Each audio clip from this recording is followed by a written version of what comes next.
take flight. Marc D with the C's got the key to life. Retro toys and comics we adore. TV and movies, let's explore. Sunday Night Geekery, it's the place to be. With Marc D with the C, let your nerd run free. Old school vibes and stories untold. Tune in, tune out, let the magic unfold. Hey, welcome to Sunday Night Geekery. A half hour late, even though I could have sworn I put it in at 10:35 tonight. I apologize to everyone.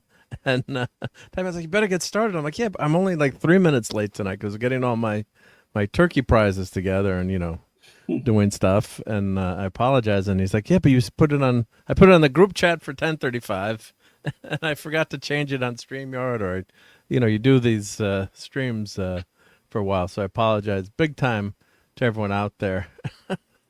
I just changed it now. So technically I'm only a few minutes late, but sorry for anyone who's been waiting there. And then we are going both ways tonight. We are going horizontal and vertical. We are in charge of your television. Do not change the dial or flip your iPad around, but we're trying that. So, of course, I don't know how many more vertical viewers we have, but the funny thing is I've always been one to not really, to kind of despise vertical video, but everyone watches all these things on their cell phone vertical. So StreamYard, for their exorbitantly cheap price every month, at least they're adding features. I got to give them that, right, Dad, man? They need to quit because even though we pay money for it, it's like I can't keep up with them. They just appear out of nowhere, and it can be hard to figure it out. But we're not all as tech savvy as you, Mark. How are you doing tonight? Very good. Thank you for joining. In the group chat, you weren't sure if you could make it, so I'm glad you were able to make it. So it's always much more fun to go. I know, exactly. Doubly instead of solely. So Yeah. first, when Dad Man is here, we always play his intro. Never that way. God damn it, Mark. Jeez. And let's give I Heart Clobbering Times as well. I just love clobbering time. So thank you for everyone for joining us again. Let's say hi to people in the chat, right, Dad? And Absolutely. then we'll talk about the Cowgirls, and you're really not. There's not much of a game to watch tonight on the sports ball since the Cowboys won. So oh yeah, I mean the Cowboys won, the Jaguars won, and well, we won't talk about the Gators. Yeah, we won't talk about the Gators. That was ugly. Yep. But how about we talk about my son's alma mater, Syracuse, in a few minutes? And they're showing this. I got comments on that, but yeah, go ahead and say hi to the chat for sure. Let's say hi to Wes Cagle, and thank you, Wes, for being a channel member. And it was great to play Fortnite with you the other night. Yeah, it was a lot of fun. Yep. So Wes enjoyed playing with us, and he did pretty good too. So and that's always, we don't care if, we do care if we win a little bit, but it's more about the hangout and having fun too. And again, thanks for being a channel member, Wes. Oh, let me get my YouTube chat up here and pop that out here. Yep. Let me get that. I keep my YouTube chat on the left side of the screen, so I don't. The StreamYard sometimes misses some stuff. So. Oh, it does. Yeah, I've noticed that. I've noticed chats that pop up. I don't even see in the YouTube side though. Sometimes that's when it's really weird. Yeah, so I pop out the chat and keep it on the left side of my monitor, and then I have the right side as the StreamYard, so that seems to work pretty good. Yep. Okay, let's see. I can hide my vertical broadcast there. Okay, we got the great Brian Hepburn, also a channel member. Thank you for being here, Brian. And Gap After Dark is here, and we got Claude Saling. And then I will switch to horizontal view, y'all. Yeah, yeah. I guess it. So I don't know how. Like, if you go to the channel, how does that work? Does it give you a choice if you want me skinny or want me fat, like vertical or sideways? Or I guess it depends. It shows up in different feeds, I guess, right? If you go. Yeah, but I will say I did notice on a couple mine and another channel, it seemed like it brought some new viewers in, which is interesting. Yeah, I think that's what it's supposed. Yeah, it's supposed to do that. It's supposed to bring in, a different gang, right? So, I don't know how it shows up if I go to my my channel. I The guess one if I'm the confusing phone, thing is people let's in one see. chat they see the chats coming out of nowhere, but they don't see it in the YouTube feed. Yeah, because if they're on the opposite Yeah. So stream. I'm on my phone right now, but it's the vertical feed. I mean the horizontal feed, which is weird. So even though we are supposed to be vertical too, but I don't know how that. Let's see if I go back. Maybe because I'm logged into it, but if you go to it, let's see. Does it give you the choice of vertical or? Nope. Oh, let's see shorts. Oh yeah, live now. So it's two.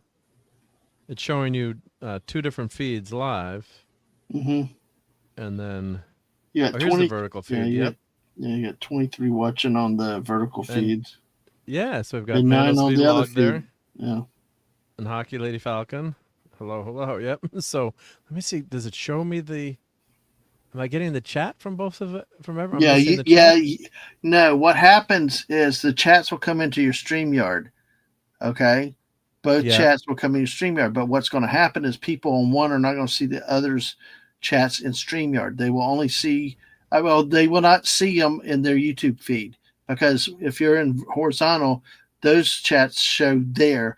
The vertical feed's only showing that one. When you pull a chat up to the screen in StreamYard, they can then see the chat from the other side. But no, I had that confusion one night because people were like, "Who are these people?" And there was confusion Yeah, you about can't. You people not can't. seeing. Yeah, So Daniel Barry's on the vertical side and says, yeah, you got a lot of people hello. on the Yep. vertical Okay, side Daniel. tonight. Yeah, he says happy Sunday. Yep. And someone saying hi from Brazil. And Endro Rocks 4244. Thank you. Hey, we got some from Brazil. Polly's Minion is here. Let me catch up to the chat. Yep. And Wes Cagle has a member chat here. It says, "Damn it, Mark." Thank you. So I guess oh, here we go. Now it's catching up, and it says, "Hello, uncles." Manos Vlog. Hello, and Hockey Lady Falcon. Can I send something? Well, in the chat you can, of course. Yep. Well, nice to meet you. Thank you for being here on Sunday. Yeah, there are two different links. You can't tell how the stream will display until it starts. Okay, gotcha. And Sashi's here. Greetings. Yep. So you have a choice of vertical or horizontal. One has a little picture of a cell phone. And here we go. We got horizontal Tom Connors here. Hey, Tom. My mic is over here. There you go. Hi. How's it going? It's going good. Yeah. Cowboys won, so Dad Man's happy. Did Yep. the Packers win? I don't know. If you're a Packers fan, you're supposed to know, right? I don't have TV. There's another You don't have University of TV. Georgia. Mark, there's another University of Georgia player that got arrested. Gee, man, Eddie's. Uh-oh. What did he do? Did he steal a pickle from 7-Eleven? No, driving again. That place. Uh-oh. The last. Wow. And Lemon Pie is saying hi, Mark. And CJ's got the comment of the night. I got to start this one. He says, 2 boomers talking about tech. Exhilarating. Well, now we got three boom. Are you don't know boomer what the technically? fuck they're doing. I'm you a tech boomer, tarded. Tom? You don't. Oh yeah, I'm pretty much. I'm not like actually a boomer, but Yeah. I mean, you probably come the close. I don't know about that. I don't know Dad what your Man's ages old are. too. Yeah. Okay, so like Yeah, I'm definitely old, 45, and you guys are probably what 10 years on me, somewhere in 10 there. years on you. Yeah. So you guys would be the closer than me to actual boomers, but Yeah. I like that term though. Yeah. I don't think you would be technically though, right? What's the cutoff for boomers? What's the? Is it I think it was 65? around 64, 63, I was gonna say probably 64. the early 60s, I would imagine. Yeah. Yeah. So we're I guess technically Gen X then, right? Yeah.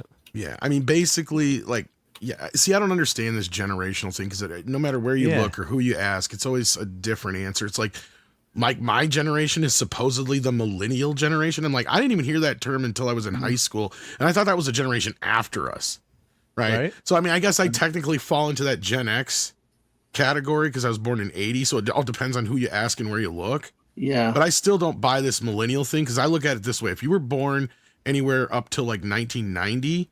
Then you remember the world probably before the internet. 85. Let's cut it off at 85.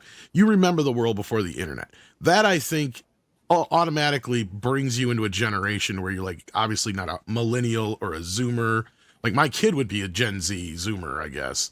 So, Yeah. Boomers are 46 to 64. Gen X is 65 to 80. Millennials 81 to 96, and then Z is 97 to 2012. Alpha is 2011 to 2024. I don't get Gen this alpha Beta thing. is 2025, so they've started over again. Oh, okay, I got you. But like, yeah, this it even says there with slight variations by source, right? Like, so I said, it all depends on who you ask or where you're looking it up. Yeah, because there's no Bible or there's no law or whatever. It's just a general But to me, it's like an insult to call me a millennial. I'm like, fuck you for calling me millennial. Yeah, you watch look your at this. mouth. Yeah, the greatest generation, they've got 30 years, and then you got the silent generation, and then then now boomers, the numbers gets the years go. I guess they go by 15 years, but it's all. Yeah. Well, at least the other names make sense. The baby boomers, it was because of the baby boom after World War II, right? Gen X, I mean, just at the time, I guess that we were kind of a lost generation of sorts, I guess, in a sense. We really were. But YX, I don't know. That never really made sense to me, but it's okay. I don't know. And I guess millennials, I would have thought would have come around a little later, 2000. Yeah, something were in the 2000s, not 81 and 96. See, I always thought it was flip flopped. I always thought Gen Y. Millennials are also known as Gen Y. Gen Y. Okay. Yeah. So, but that makes more sense there then. Yeah. See, I always knew it as Gen Y or whatever. Yeah, because I remember when we were brought up, because a lot of the kids that I knew growing up, since I was born in '80 at the cutoff. It was like Gen Y. They talked about that a lot. No. So maybe at one point I probably thought it was part of that gen, but see, I think millennial became the accepted term. I thought, because I do remember vaguely Gen Y, but millennial doesn't even make sense unless you were born over the millennium. Yeah, right. Right. That's what I would have thought. You would think. Right? I guess you're coming of age at the millennium. I mean, this is all just. Honestly, this is all BS stuff anyway. What Gen Z is from 97 to 12, that should be millennial. Because it covers the millennial, like you said. Probably, because, you're growing up in the actual early aughts. Yeah, exactly. To where it makes a little more sense. And we've got Steve Mitchum in the house. I was actually the Pepsi generation. Hey, Steve. You were Pepsi, yep. I was the Pepsi. I got to play this for Steve, because Steve is here. For the future generation.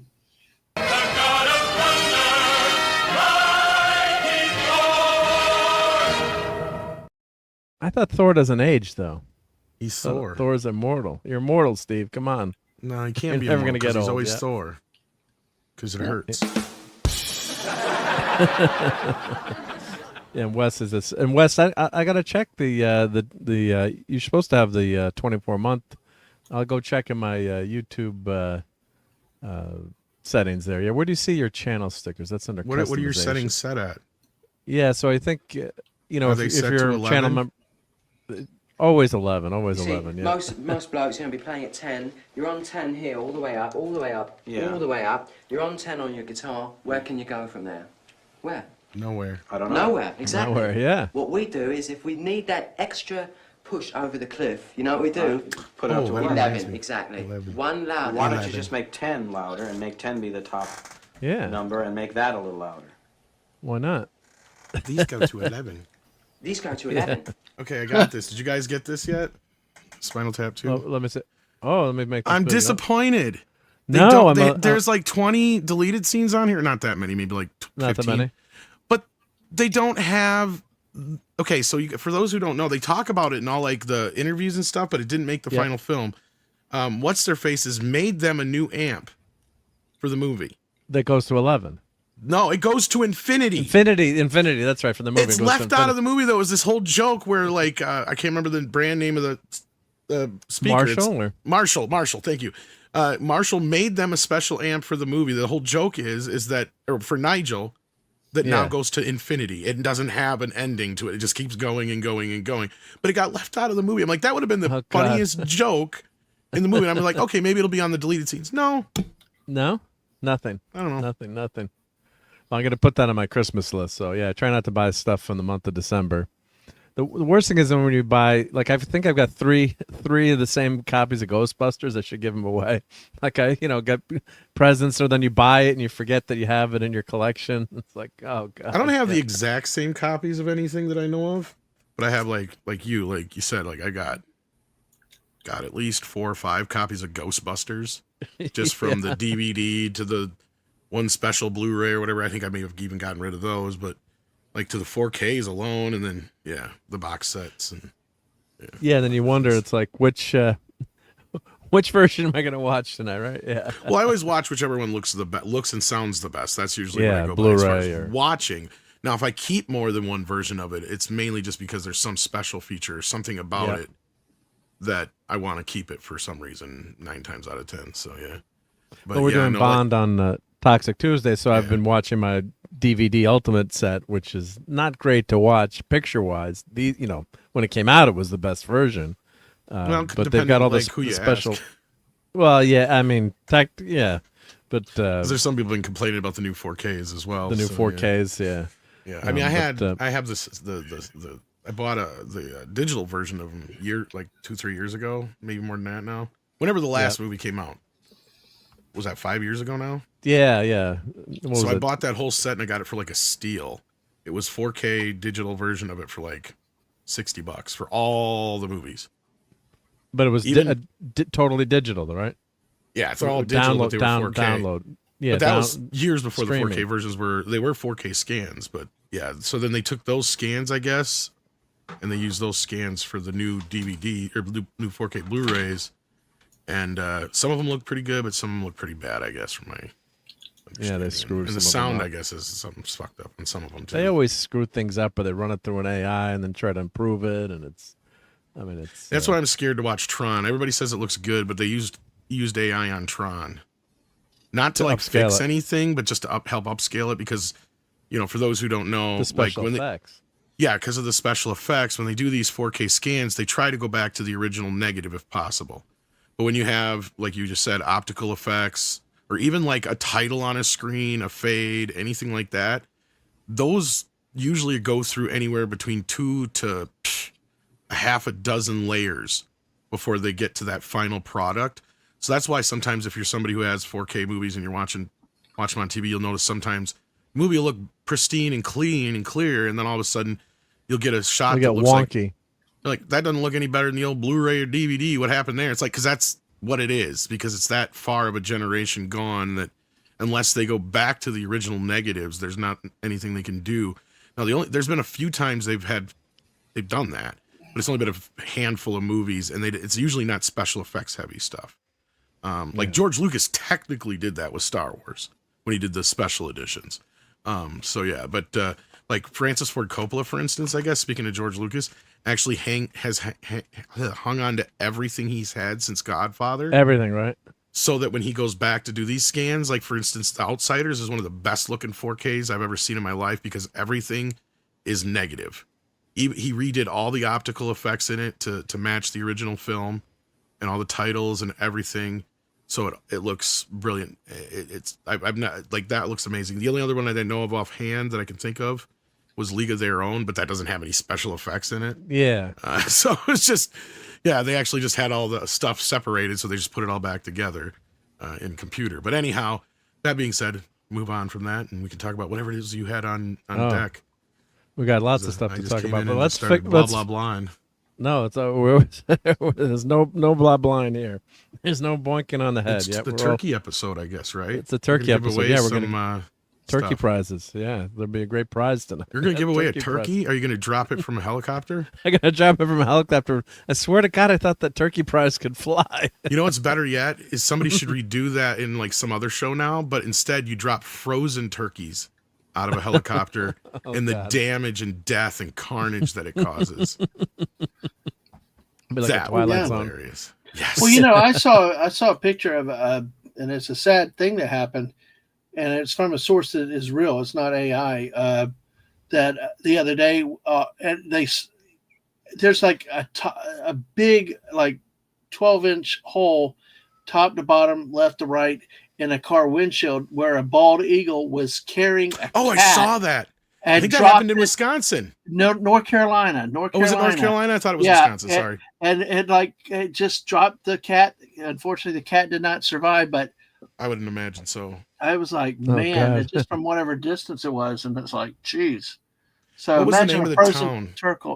Imagine, let me see. I'll see if I can find it. But imagine a frozen turkey and the damage it would do. That's what I was saying. Shit. Like that would be Oh, it horrible. kills Because like, someone, yeah. Like, cause I was trying to think of a way, how would you outdo that episode, right? Because that's like one of the most famous sitcom episodes ever. Yeah. Right? Like everybody knows that episode. And what's funny is it's in like the first, I think first six episodes of the show. Early in the show, because it's like the yeah. Thanksgiving episode. And yeah, because the show started in the fall. And so it's like one of the first episodes. But like, yeah, everybody knows that episode, even if they don't really know the show all that well. Yeah, But, I don't know. I don't have a specific city, but it was on US 74 in North Carolina. Okay, because I saw it, maybe I misunderstood because I saw it on one of our local news that reported it, and whatever town they said it was is a town in Wisconsin or nearby. So I was like, oh shit, because I got to the point this weekend where I haven't been letting my cat out. Because here's the thing: is we've got like our bald eagle population over here. Because that's why I thought it was Wisconsin too. Yeah, it's been on the rise. It's working now. The damn conservationists. Yeah. I've never seen a bald eagle in my entire fucking life, but in the last 2 years, I have seen no less than 5. And just like last week, I seen one, and I couldn't believe it because I kept seeing one in near the same place twice, and I'm like, okay, there's got to be a nest around here. And the girl I was dating at the time looked it up on her phone, and sure as shit, they even had like an internet feed into the nest where you could see the babies and everything. Babies, right? Yep. Yeah. Yep. No, that we got bald eagles are back in our town. Yep, and they do have hair and feathers. I'm jealous of them. Yep. So. Yeah, the name doesn't fit. Name doesn't fit, but Wes was asking. Yeah, Wes was just saying you're 1 month shy of getting the Spock badge. So that's Spock is 2 years. We've got the Gorn for 3 years, Batman for 4 years, and the Fantastic Four for 5 years. Although I should switch that. You right? should swap that. Yeah, I gotta swap. But that. I mean, to me, it's illogical not to hit the Spock level. I mean. Yeah, I gotta hit the Spock level. So, and then I guess to. God, they go from 6 to 10 years. Oh my God, I hope I'm still around in 10 years. And God bless anyone who's a channel member for 10 years. Yeah, I guess you give me. I guess hope. if anyone hits, tell me what you want for your badge at that point. Shit, if you've been a member for 6 years, my God, You'll have to God come up with bless some you. special shit. Yeah, whatever you want, as long as it doesn't get me. Because before they didn't have much for badges, and like I know we got to redo ours because we're way out of date.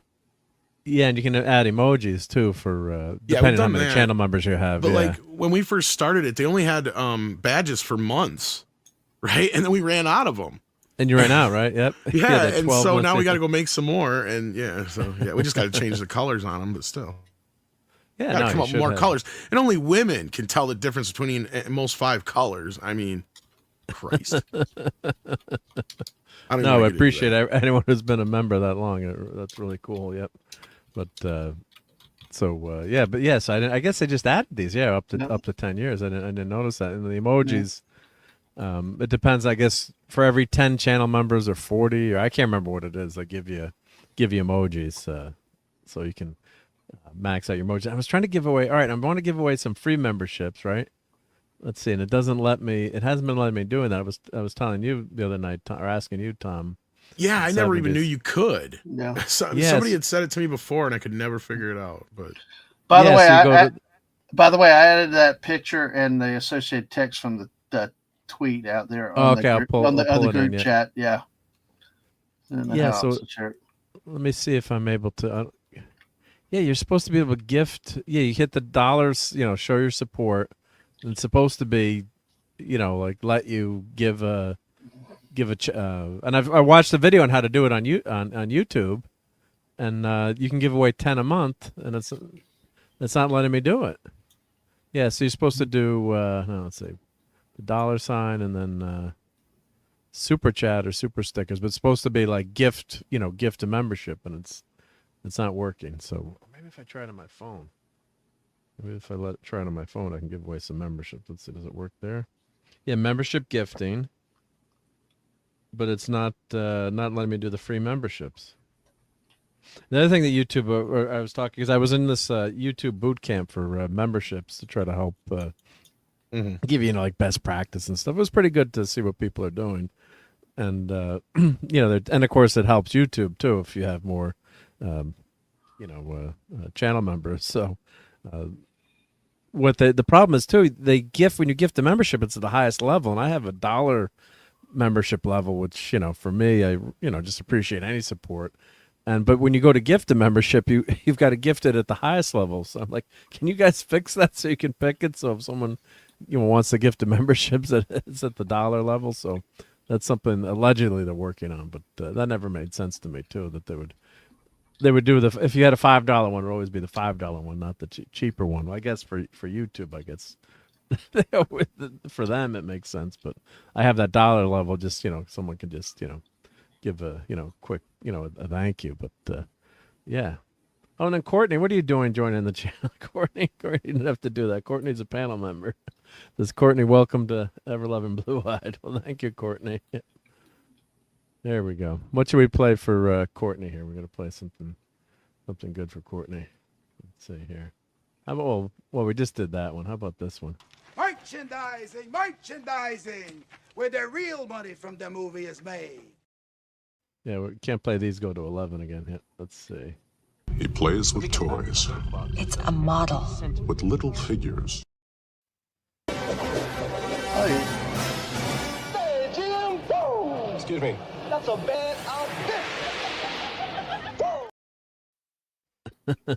I am not a merry man. Oh, I can play that one too. Yep, I got that one. I protest. I am not a merry man. Of course. Worf had the best lines. Yeah. Our Klingons do not like to be probed. All right, Dad, man, here you go. Klingons do not allow themselves to be probed. Allow themselves Outside of prison, anyway. Yeah, got it. Okay. I'll oh yeah, better. Courtney. Oh, sorry to interrupt you. Yeah, you know what it does? StreamYard, it thinks you're a new channel member. That's right. Courtney's been a member. Yeah. What am I saying? Yeah. I'm forgetting everything lately. It's okay. It happens. That happens, right? Yep. So I did finally watch Frankenstein. Tom, have you seen Frankenstein? Free on Netflix? I don't have Netflix anymore, and for personal reasons, I have not. But Okay. I'm sure I will eventually when nobody else is talking about it anymore. It's kind of died out. Well, I finally got around to it a little bit later. I watched it late Saturday night. Finally, did you? You just didn't want to watch it, or just had and not excited about it, or? I am, because I'm a big Frankenstein fan, but it has something to do with like my ex and shit. So just like okay, sorry, yeah. But just not. Just when I'll have to get back around to it. You weren't in the mood. You weren't in the mood for it. I'm guessing. Just you weren't up for it. Yeah. Well, did you see the Running Man, the new one? No. I thought about it, but when everybody was saying it's meh, I was like, well. I enjoyed it. I thought it was a fun movie to watch. I mean, it was a good day out, night out, and I've seen a lot worse. But I actually, I was entertained, of course, But it definitely was not Schwarzenegger or Richard Dawson. That will always be my favorite. But it wasn't a bad movie. I thought it had a decent plot point, backstory. So so it's. I thought it was interesting. So how did they? I was just asked about like major changes, like in the movie, or like without giving major spoilers. Well, I don't know. Spoilers? They say it's more like the book, except maybe the ending, but that it's like it's completely different than the Richard Dawson, Arnold Schwarzenegger one, like where he was a military pilot and got framed for shooting all this stuff up. But this was a lot different. This is a guy that just needed a paycheck to help his family and keep his kid healthy, But yet you still had the government and the corporation that faked everything and lied and everything else. That it was a lot similar, but it was a different perspective, different background scenario. Which I thought I like I said I was okay with it. It was a good time out to watch, and I thought they did pretty good. There were some things that they got a little stupid with, like at the ending. But you had to see it to understand that. I mean, to really see that part of it. But yeah, I mean, I thought it was good acting. I thought like his wife here. They have a sick child at the beginning. There, he got blacklisted from being able to work. Is it dystopian future kind of world? Yeah, I'd say that. Yeah, I'd say that. but it was a lot of fun. It was, it was a good movie. I thought it wasn't one of those stupid, ridiculous plots. It made no sense. I thought they captured the spirit of the dystopian nature of the society from the Schwarzenegger one, but it was done. It was a lot different. A lot different feel, yeah. Because Running Man basically, the Schwarzenegger one, doesn't it basically open up in the game? Basically, you don't get much of a backstory. If I remember, it's been years. It starts since with him. I think it starts with. It's been so long since I've seen it, but I think it starts with him getting arrested in the original. Yeah, it shows the attack. Then he's going back to his brother's place, and then Amber rats him out at the airport. Then he goes into it gets, like Tom said, arrested, and then they set him and the others into the game. Yeah, but pretty much you don't get a lot of like family stuff, and you get very maybe brief. You get bits very brief, right? Yeah. It's very brief. His brother had moved, which in the end they realized he was sent off for re-education because of Richard's, getting on the bad side of the government. But it was not as much as in this one. But this one did a good job explaining a lot of it and a lot of emotion and all. It didn't seem to weigh it down. So what? So people are arrested and then given a chance to get out of prison in this world to. Well, in this case, no. The Running Man is actually you're playing for a super huge amount of money, and they basically all these people are going for tryouts to different like video a reality games. show. The network controls all these different game shows or reality shows, which usually involve people dying if they don't do everything right. But they you go. Which is basically the only concept the Schwarzenegger movie took, is my understanding. So there are aspects, and again, I haven't seen it yet, and I've never read the original book, but that's my understanding too. But I guess, they still take a lot of liberties from the original book too, is my understanding. So, and I don't know that, but I heard it was closer to the book than the Schwarzenegger version. But like I said, that's sometimes a weird advantage if you don't know what you're walking into. But overall, it was entertaining. Well, the problem is even if it's completely different, 100%, and nothing in it, is from the original films, which to me would make it a readaptation and not a remake. The problem we have here with this movie, in the box office wise, is you have everybody is seeing it as a Schwarzenegger remake, right? Because Arnold Schwarzenegger's, arguably just as big as John Wayne or any other major superstar that has ever existed, to where filling his shoes is going to be a big fill. Yeah. And how often have we ever seen something like that happen? The only time I can think of is True Grit. That's the only time I can think of where anybody has stepped into somebody like John Wayne or Arnold Schwarzenegger or Sylvester Stallone and did a decent job and actually was able to go, everybody's going, okay, we can accept this. That was this movie's mistake. And it was just because Glenn Powell is not big enough yet. Now, if he was a big superstar like George Clooney was at his top. Now, if this was George, if they did Running Man 10, 15 years ago with George Clooney or Will Smith, might have had a chance. Then it might have had a chance. But see, I don't think this movie ever had a chance. The movie would have been as good, but I liked the movie. I thought it was good. I think if people would give it a chance as a different movie, not trying to compare it to Schwarzenegger, because that was originally when I first heard about it, was my biggest holdup. I wasn't going to watch it and stuff. But when I looked at, wife was out of town, kid was out of town, I wanted to do something, and it was the best of what I had to choose from. And it actually, like I said, is it the worst movie? No. Is it the best movie? No. But it was kind of fun to watch. It was just different, and you have to understand going in, it's not the same as the Schwarzenegger version. Right. And I think that's part of the problem too, is that it wasn't better in any way. That's the only thing. Everybody I've heard say that it's a good gives a good review, but they never say it's better. So. Well, it's hard. It depends on what you want. In terms of a serious movie about the dystopian society and survival, I think it's much better, because the Arnold one was too cartoonish with all that stuff. But as an entertaining, it was funny because of all the, here's Sub-Zero, now playing Zero. I don't do requests. Oh, here, have a lot. There's no way you could ever try to keep up with that movie if you wanted to be a.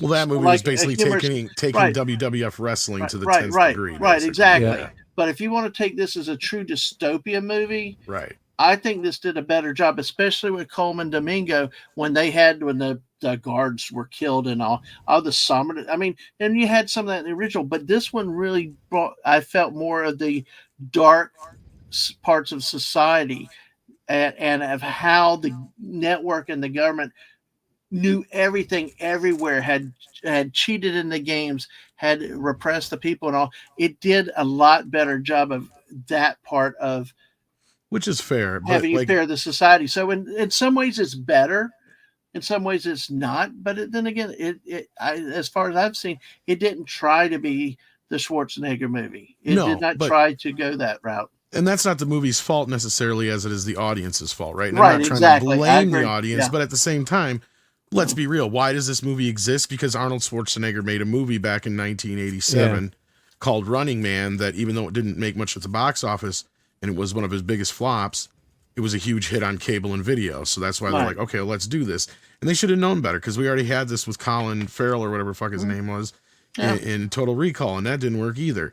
And that was one of his big hits, right? But see, so, I think this one was different than Total Recall, because I thought Total Recall tried to be a little bit more of that serious and stuff like that, where the Running Man with Schwarzenegger was, I looked at it as almost a comedy. It is, the original one's like this one was more of a serious type of movie, so I don't even look at the two associated versus Total Recall. No, that's fair. When I watched Total Recall with Colin, I hated it. It was boring. It tried to be too serious, like the Schwarzenegger. And they just rip off things that you remember from the first movie. And I get that. But my point is like, what I was getting to is we've already had, the thing was when Running Man first came out, we had some post-apocalyptic movies, but we didn't have nearly as many as we have now. So that when Running Man was doing its thing, it was kind of more in line with comedy than it was the more serious stuff like Mad Max and all that other kind of stuff we were kind of used to at that point as far as post-apocalyptic. The problem we have now is we've had so many movies and stories that are just like this, all the way from Hunger Games to even a Death Race 2000 remake. Yeah, Long Walk, kind of a long walk and all that kind of stuff, which is another Stephen King story, right? So, I mean, that's the other thing going against this movie is I almost wonder if it would have been better off sticking to the comedy, because we have had so many post-apocalyptic things here in the last, 10, 15 years compared to what we had even then. But see, that it's like, it's so old. Was this? Does this have any comedic elements, Dad Man? Or not really that I can remember. There are a few little jokes in there, but it was never to the extent of like, not like Arnold's version. Yeah, and I liked it. In fact, it didn't try to be that, because had it tried to be it, there's no way he could have pulled off the funny. Coleman Domingo is not Richard Dawson either, even though he was great in his role. Josh Brolin was more like the Richard Dawson character, although he was not this front face man. They had that. It's different in because in the original movie they combined those two characters. And I really, and that's where I think this movie was good. And I think, unfortunately, just don't call it The Running Man. Call it something else. And it's a good movie. I like I said, I've seen worse movies. I've seen better movies, but it was different. This whole thing with these hunters here was kind of a weird thing, but also you saw how they would dog eat dog on the hunters. We didn't see that in the. So Lee Pace movie. Is a hunter, basically. You're calling this character. Well, and it basically was the network, and it was ready to sell them out and set them up for killing his family supposedly, and yet they didn't do it. But that's how the government or the network saw how Richards was now a hero to the people, so they were going to off them and put him up, and it's all about the lies of the network and stuff. And that's where I think that this movie really hit, because it didn't try to be the comedy. It tried to be its own, focus on the dystopian serious nature. And it may have a chance to win a cult audience over later in the future. I mean, I even see kind of that with RoboCop now, and that's coming from somebody where the first movie is literally in like my top 5 favorite films of all time, probably. The 2010 version you're talking about? Yeah, some people have started to come around to it, and I even had to, I finally had to watch it just to see it. And after I got done with it, I'm like, you know what? This feels more like a wasted opportunity than it does a bad film. It didn't deserve the bad rap that it got. But at the end of the day, like I said, I've noticed more people kind of coming around to it now, but it's like, it doesn't matter now because they can't do anything with it. Yeah, it's dead. Yeah. Let me just say hi to Lenrod here and Darcipio, and Lenrod has a great comment here. True Grit was done right. It wasn't a remake. It was a reimagine. Both. It was also a readaptation, basically, is too, in my understanding, because I don't think they really take anything from the movie that was originally made for that movie, unless it was a nod to a line here or there, which I usually will let it pass. That's kind of my definition. And it's funny because Stephen King is my example to this because of that Carrie remake, right? Because my initial understanding was when they first shot it, it was basically the book. And then the studio's like, wait, where's this, and that? And they're like, no, that was in the movie, the De Palma movie, that wasn't in the book. They're like, yeah, but we want this, and that in the movie. So they went and reshot it, and so then it became a remake, not a readaptation. Right. That's my definition. Sorry. Yeah, no, but it's just they're just so bereft of new ideas that if you're gonna do something like this, you got to knock it out of the park. And do you want to change it up that much? I mean, why touch something like this? Like True Lies, not True Lies. Because this movie, the Schwarzenegger was so unlike the book, and that's one of the biggest complaints. Yeah. It's not untouchable. But this movie took it in a different way, and I don't know. You'd have to watch it to see it, Mark.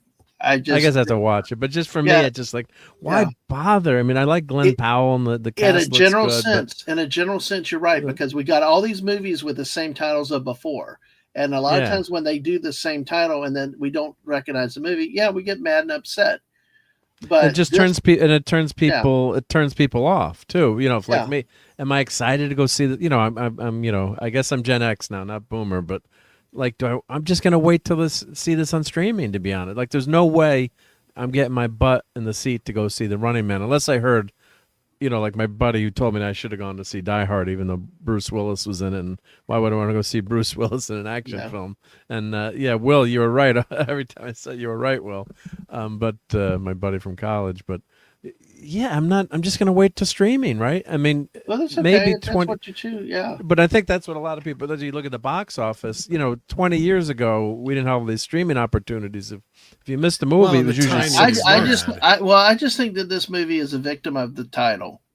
Not just the title, but the timing. I think right now the audience is rejecting anything that's a reboot. But that's the problem. Remake, the title, it's not a reboot or a remake or anything in any way, because it is different. It is so different than the. I understand where you're coming from. I don't understand. But see, the problem is, like I said, when I first saw the title, what did I do? I associated in the trailers with the original one as a reboot, remake. It's not. It's something completely different. This movie actually would have been better having a different title than The Running Man, because I agree with you there, and I understand where you're coming from. Because but then again, like you said, the point is people are going to prejudge and stuff. I was not going to go, but I had everybody out of town who wanted to go do something. It was the best movie, so I took a chance on it. That's why I was not drawn to The Running Man as a title, because of all the things we've got: Total Recall, the RoboCop, all these just the same titles. When you use the same titles, you infer reboot, remake, or anything like that. And this really was not of the movie. I believe, having watched it, that's why I say it's a victim of the way they titled it, The Running Man, because everybody ties Running Man to the Schwarzenegger version and the comedy of it. And I don't even think that's so much the problem. I get where you're coming from, and I don't disagree with you. But I think, again, the timing. I think we're at this point right now where people are just so rejective of a lot of these things, unless it's a Top Gun 2 or something that looks like, it might actually be good. Because even we just brought up RoboCop. Well, I would argue, even though I love the original and I hold it as this great film, it's still, RoboCop is like a comic book, right? And it was made that way on purpose. So in this day and age, comic books are rebooted constantly, like James Bond. So, to me, I don't have so much of a problem of something like RoboCop that lends itself to something like that. You just got to come up with a good idea or good way to reintroduce it, or just pick it up where you left off in the last film. Keep the story going that many years later, right? Because if I was pitching right now at Amazon for a RoboCop series or movie, my whole thing would be RoboCop rebooted. Are you fucking kidding me? It's obvious. You just have him being sit down and cryo freeze for the last what, 30 fucking years since you had the last movie? Yeah. And they're He wakes cleaning up. out the fucking basement and they find RoboCop. The cops are getting a bad rap right now. So what do? They dust off RoboCop, give him a fucking upgrade. RoboCop's rebooted. They send him in with the National Guard. Exactly, yeah. You have Peter Weller just do the voice, right? You just have some kids stand in for the stand-in in the costume, like John Wayne's kid or something like that, and there you go. Or grandson Boom. or whatever, but yeah. No, I Lots agree. of money made. I agree. I do think there's a lashback, and based on how it's perceived like that, and timing. Fuck, bring back Nancy Allen and ignore part 3. I don't give a shit. Yeah. Yeah. Well, Yeah. 'cause that's what. But I'm being honest too. It's like, even if this movie was fantastic, I'm probably just gonna wait till streaming, unless you got like if Tom told me or Dad Man told me like, oh That's yeah, the you other got problem you is the can't word of miss mouth, yeah. word of mouth. That maybe would get me to go see it. But I'm like, I'm just gonna wait for streaming. I mean, And that's what I was saying from the start, is the word of mouth isn't bad on this movie, but it's just mediocre at best. And that's the problem. We live in a day and age right now where people are not going to get off their butts and go to see a movie that is mediocre at best. Right. Yeah. Like that's what I was saying, is you have Edgar Wright directing this and writing it. You have Glenn Powell, who's an up and coming, hot movie star right now. This makes sense on fucking paper. It does. Yeah. But the timing of it, I think, is wrong. I think the timing was wrong for Glenn's career yet. I think he needs to put a few other things under his belt before he did something like this. And then this could have been his launch pad. And I think that Sydney Sweeney's a great example of this, because I think she's about to make the same fucking mistake with Barbarella. I think she should have at least be a Bond girl and do a few other things first to put her on a national stage. Are they about to remake that movie?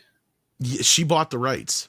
Oh God, really? Yeah. Oh, sorry. Just see, that's one that's just so classic. I can finally watch it. The name of Duran Duran, a band and stuff like that. And again, like you said, Let me tell you, the original's not untouchable, man. It's no, I don't want. I just can't stand Jane Fonda, so I'd never watched. It's it. fun. I never want to watch. And I never want to watch the cheesy, damn but- traitor in a movie. Yeah. Yeah. Exactly. She really hurts the film, and the movie itself has not aged the best. Yeah. No. Why are they showing an '84 Corvette? When is Running Man set? Is this supposed to be an old car in the movie, or it's an old car? But I guess it is. It's it looks like an '84 Vet to me. no, but then Something again, like they that, could have a yeah. 2084, 2184. Just update it. Yeah, I'm waiting for the throwback vehicles when we start getting ones that are. Yeah. Yeah. 'Cause they run out of designs. Well, that's kind of like the PT Cruiser and the fucking HHR are basically a throwback to the old Yep. Ford. What you call them? Well, the you're talking the PT Cruiser or the throwback to and And they the did HHR. the They're like the old. the cars. Woody, the throwback to the Woody, and then they did Yeah. the Ford Thunderbird remake. Yeah, and they've had some nice models of cars. Yeah, the retro, the classic line. Yep. Yeah, because And I had Darth says- HHR for years. That thing, I would never get another one. Wicked made bank. Yeah, I guess Wicked. Well, Wicked had that Oh, built-in audience. I'll have to check what the box office on that was. But Well, you knew it was because of the fan interest in that. I mean, Yeah, even Zootopia though- open this week too, or is that next week they're doing next week, I think, isn't it? that? Oh, okay, so they gave Wicked a week ahead on Zootopia. Yeah. That's why. And I think that I've heard that the movie is pretty bad from some of the reviews that I read, but it doesn't matter, right? If you like part one, you're going to go see part two, right? Wicked is, and I had this rant last night on fucking Flashcast, and I doubt either one of you listen, but like, here's the problem with Wicked I have. It's like, look, is it made for us? No. But that's not the fucking point. The problem I have with Wicked is all this shit that we're dealing with right now, with the race swapping, the whole idea of woke in movies, this idea of not being able to have actual villains, and this tragic villain idea where the villains are just misunderstood. Yeah. And the heroes are really the villains, and all this other weird bullshit. Yeah. All of that stuff that we have and are dealing with in our movies and stuff right now, Wicked is ground zero for that. Right. Wicked's Ground fan fucking fiction. zero. It's It fan. is- It's fan fiction. actually heard Wizard of that Oz term. fan fiction. Yep. I actually heard that term used today. Yeah. No, that's what it is. I mean, But the that's what it problem is. now you have is that you have an entire group of people and generation of people now that think this is associated with the original Wizard of Oz in some way, which it is in technical terms. But Mark- there are people who actually think this is a legitimate prequel to the Wizard of Oz. Yeah, and I have to tell people like this is one of the most twisted fucking things that like it should be called Twisted, not Wicked. Wasn't it a musical? Wasn't it a Broadway musical? At first? Yeah. Well, originally it was a book. And the book is like super fucking woke. And then the musical tamed that down a little bit. It's just like the main elements of the story.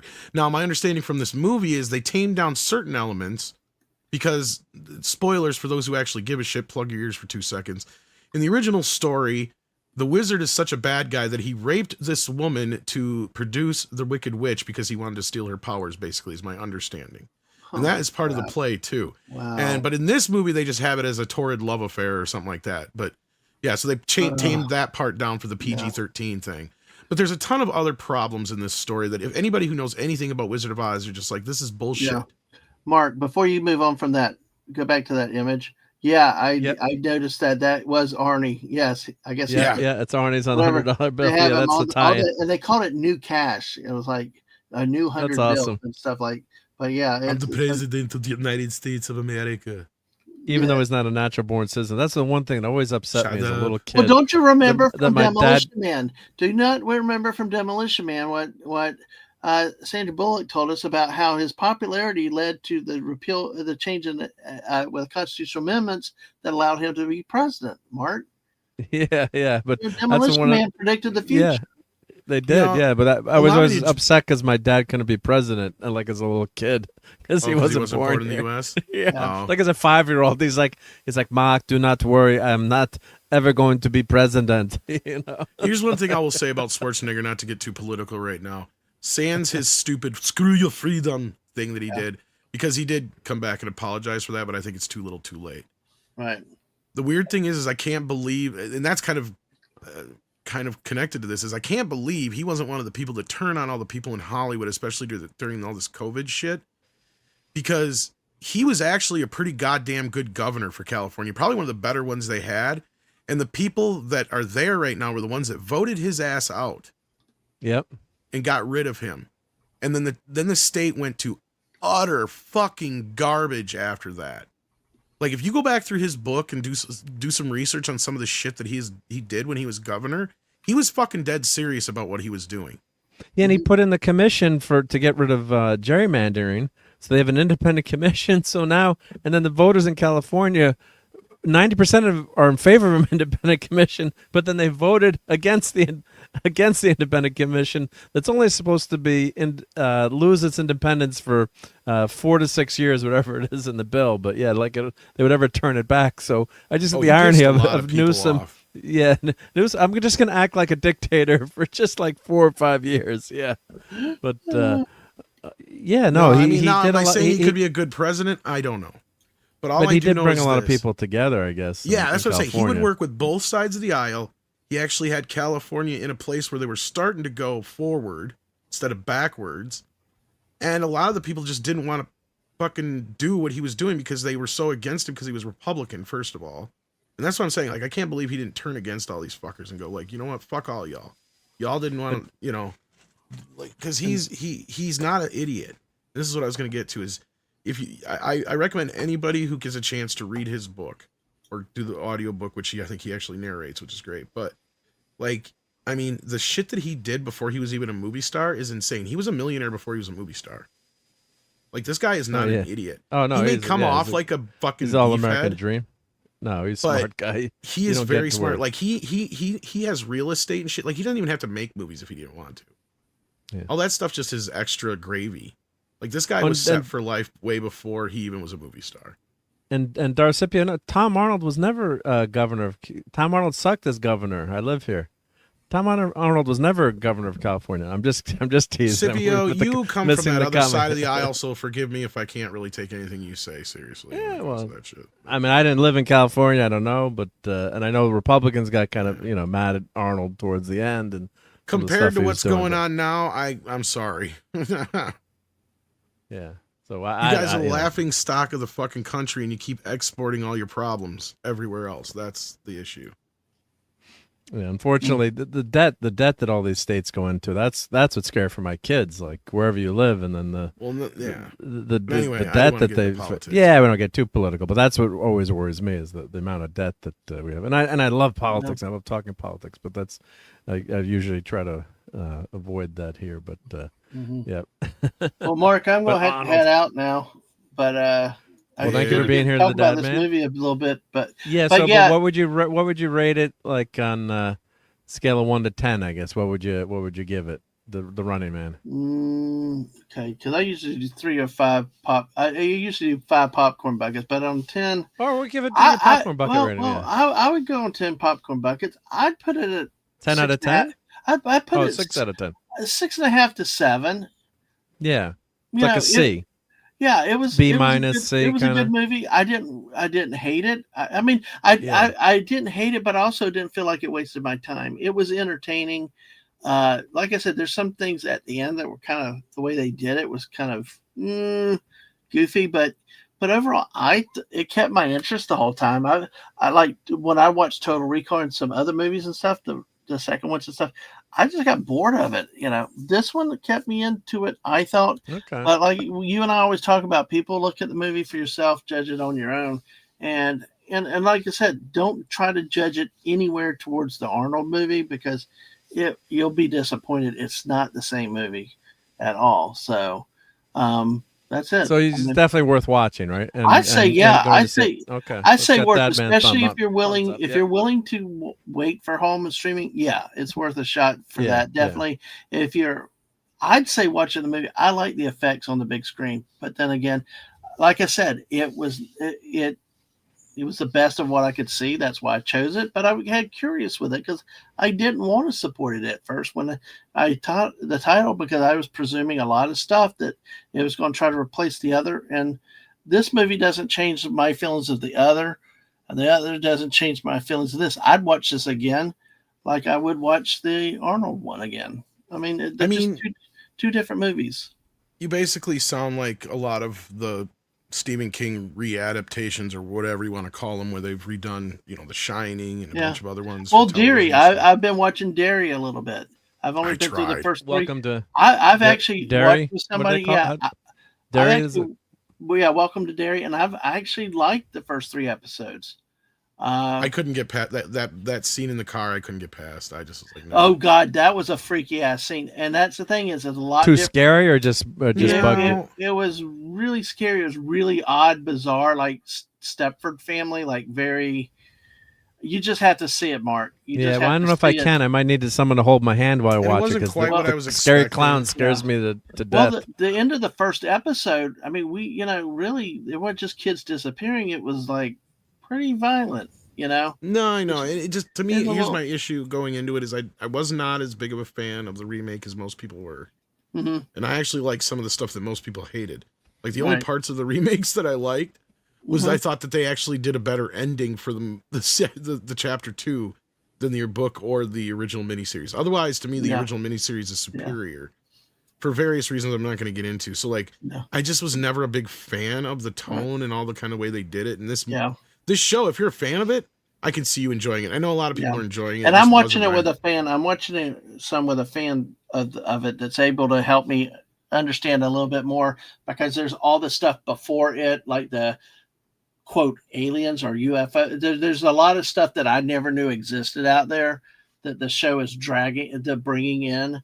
So it's it is technically an alien or whatever. It's or an interdimensional being, but yeah. But I mean that original TV series scared the living crap out of me. Because There's 2 things I'm too scared. The Yeah. Exorcist and that are like up there. Like if I'm serious. Like I need someone like. Hey, there's one can in Mom one come reason over and only like, that- watch over I me when tell I you- watch it. I tell you, it's got to be because of the great Tim Curry. I was just gonna say that's the only reason that movie works, because and that's one of my biggest issues with the new version is that the Skarsgård kid, he's fine. It's whoever made the decision, they didn't understand how Pennywise works. And that's my issue, because Tim Curry did it right in the original miniseries. And he even made the joke in the making of, he's like, and I didn't need frickin' CGI to do it either. He's and basically like, because what he did is he knew in the book, just like in the book, Pennywise is a fun looking clown at first, right? He doesn't look ugly and crusty like Skarsgård does from the start. Like, he never looks. He never looks like he's always scary. Skarsgård. I didn't watch the new one. Yeah, he's always crusty looking and stuff. And I'm like, what kid would go near that clown? Nobody. No one would. And I'm like, the thing with Pennywise is when he first pops up, he's like, "Hello there," and he's like that bozo kind of thing going on where a kid would go, "Ha," and go over close to him, and that's the whole thing in the book too. It's like, come on, you want to come down here? The circus is down here. We got washed down here, and we got popcorn and balloons. Can't you smell the popcorn and cotton candy, kid? Like, that's the whole thing. And then his whole thing is he's got to scare him, because once he scares them, that's what tenderizes the meat. So like he has to do that. He has to draw them in, lure them in, then scare them. Boom, and then that's when he eats them, because that's when he tastes the best. Yeah, he explains that in the book. It's awesome. It's awesome. I will tell you, this one did a lot more jump scares for me. Like I said, I've enjoyed it so far. I'm going to keep going with it for a bit longer and just see. But like so many of these shows, at some point I'm waiting for it to jump the shark or go stupid, wild, weird with stuff. But until then, I'll kick it. It was not what I expected for sure compared to the Tim Curry. I'm just glad to hear that they didn't try to, with this Running Man thing. I'm just glad they didn't try to remake the Arnold film. I think it'll have some longevity going forward. Probably. It truly is a movie that I think you can watch but you need to go in understanding it's not trying to be that movie.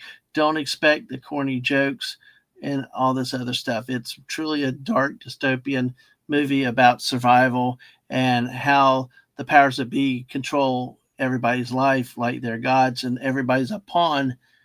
They're only allowed to have what the government or the network allows them to have, and it's just, if you go in not expecting Arnold and Richard Dawson, and I think it's a good respect to that they didn't try to be that movie or anything close to it. Because, sometimes when they intentionally put little jokes in there or callbacks and throw, I mean, the best that you got was the Arnold on the $100 bill or the dollar bill there, they didn't fill it with a lot of callbacks to the original movie that I can remember.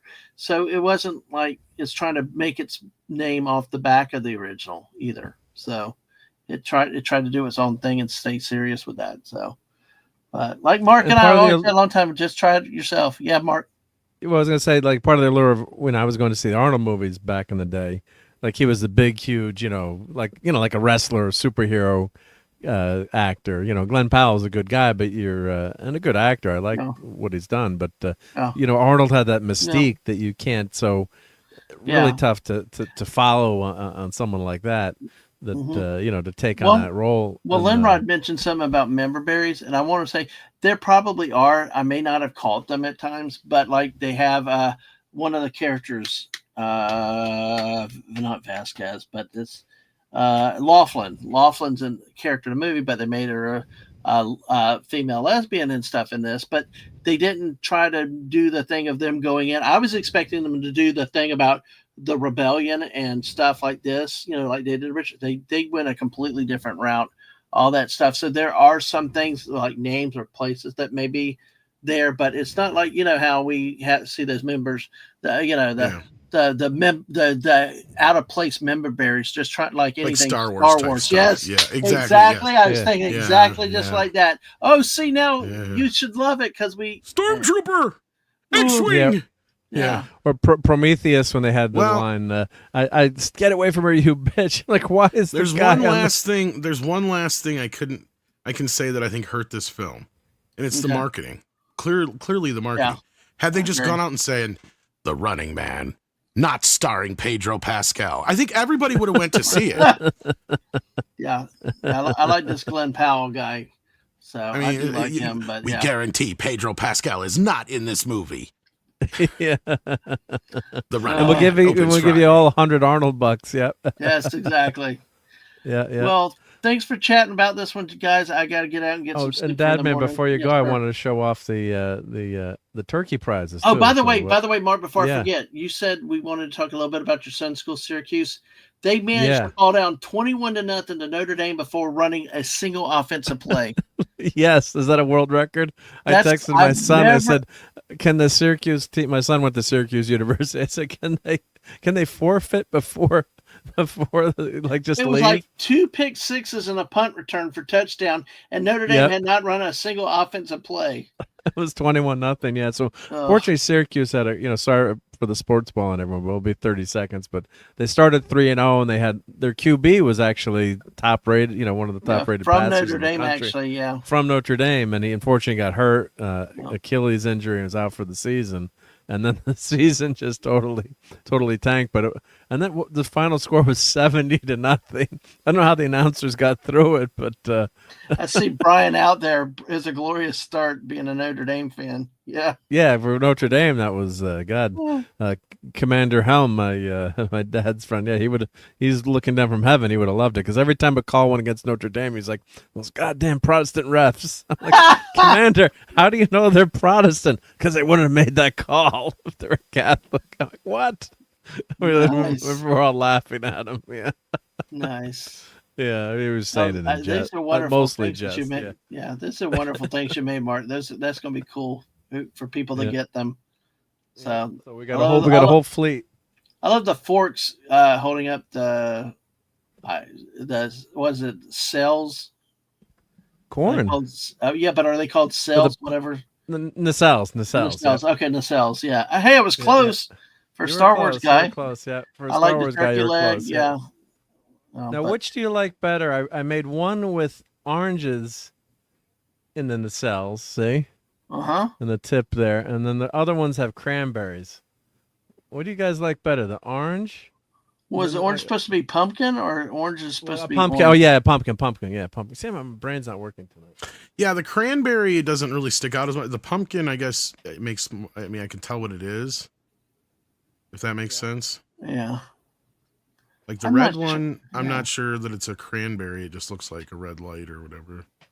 You oh shit! I was gonna say, what you could have done is you should have had those little knobby jobbies you stick into corn on the cob on the end there. Oh yeah, the corn cob holders, right? Or the corn cob. Yeah.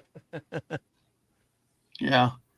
Well, I don't know. I don't think it makes a difference to me really between the two. I mean, the red's not really. Is more noticeable because of the red, but either one, it's just good looking work though. For sure, whichever fun, way you huh? go. Right? Yeah, absolutely. Well, Spider-Man's dancing back there, so. Yeah, well, we're gonna give away some of these tonight. Yay! Because my wife, I can never hold a surprise too. So like, family was over and I had to put them on the table. She's like, I'm like, this is our new Thanksgiving centerpiece. She's like, no effing way. The off-putting thing about this is, if you want to make yourself big again real quick. Yeah, Spider-Man back there, the way he's dancing, I saw looks that. like he's saying you can see my penis, you can see my penis, you can see my penis, you can see my penis, you can see my blocked. penis. You can't, but somebody can. He's got his Austin Powers on tonight. That's for sure. Yeah. Now it's not as cool. Oh bother! There's Pooh Bear. Yeah. Hello, Mr. Purple Deadpool. I want to ask you a question. Do you have any honey? Oh, Mark, you did a fine job with those too, for sure. All right. Well, I'm going to head out, guys. Yeah, Mark, thanks again. Tom, good to talk to you again. I'm glad to get to talk to somebody. Well, here, everyone sub to Dad Man. And, hey, we finally hit 750. So I had to do a celebration at some point, and Mrs. just hit 701 actually. Yeah, let me get. You got to get her to 1701. Yeah, well, the whole goal is for her to pass me. She's only 50 behind me now. Oh, that's good. That's something's right in the world. Yep. She should be much higher than you. Yep. Well, guys, y'all have a good evening. Thank you for being here. Yep. Thanks, guys. All right. Everyone sub to that. Sub to Mrs. too. She'll be on in the morning. We got to catch up to the chat because I had your. Yeah. So you were trying to leave for that long. So when you're all right, now I'm going to kick you out of here. Now. Okay. Goodbye, guys. And we're going to play Where Did They Go? Yep. Where'd they go? Right there. Oh, screw you. Mr. Deadpool, why does Spider-Man want me to look at his penis? I hope not. God. Yep. That day, Winnie the Pooh saw something he didn't expect. Oh, Pooh would never do anything other than play Pooh sticks, right? Yep. He put it in my Pooh chute. Yep. All right, let's catch up to the chat here Yeah, now. Let me see where I I'm should at. be in fucking bed. Oh my god. Yeah, I was so wiped out this week. But no, because I did a big charity event on Friday. Scipio, I love you, brother, but like you got one of the biggest homeless problems too. And then, like I said, what would happen if all the illegal Mexicans got moved out tomorrow? Your economy would be shit. Yeah, well, California's got it's a beautiful place, but got a lot of structural problems. It's got a lot of we'll problems. leave it at that. I guess. I've always wanted to go there. It's gorgeous. California is gorgeous. For years, I wanted to live there, but yeah, I think Nevada is about as far as I'll go. Yeah, and the freaking not your fault anyway in California, but the wildfires and earthquakes too. It's like we're trying to figure where we would love to if we could ever. It's almost afford like it doesn't want you to live there. Yeah. I'm like, where would I? Like we visited LA and our buddy Paulie lives there. I'm like, God forbid, yeah, the chances of it happening. But I had a friend from college in Colorado. His house got burned down in a wildfire, and who would have thought like Colorado? Until you realize that Colorado has wildfires. If you're out on the East Coast here, you don't realize the danger. But yeah, I mean, bad shit can happen anywhere. But I was at least we don't have, knock on wood, we have very minor earthquakes here. But yeah. So let's check out the box office for this weekend. That's always fun to check out, and then we'll see where the chat leads us. But we'll talk a little bit about Thanksgiving and what everyone's doing. Let me get let's check out Box Office Mojo, and we'll talk a little bit of Frankenstein too, because I did see that. But and it was free on Netflix, right? So I don't have to get my fat ass off the couch to go see it. So let's see what we got for the box office here. That'd be better if it's like that. Yep. So Wicked for Good only oh, that's just for Sunday. Okay, so 37 million. Let's go for the weekend here. So let's see here.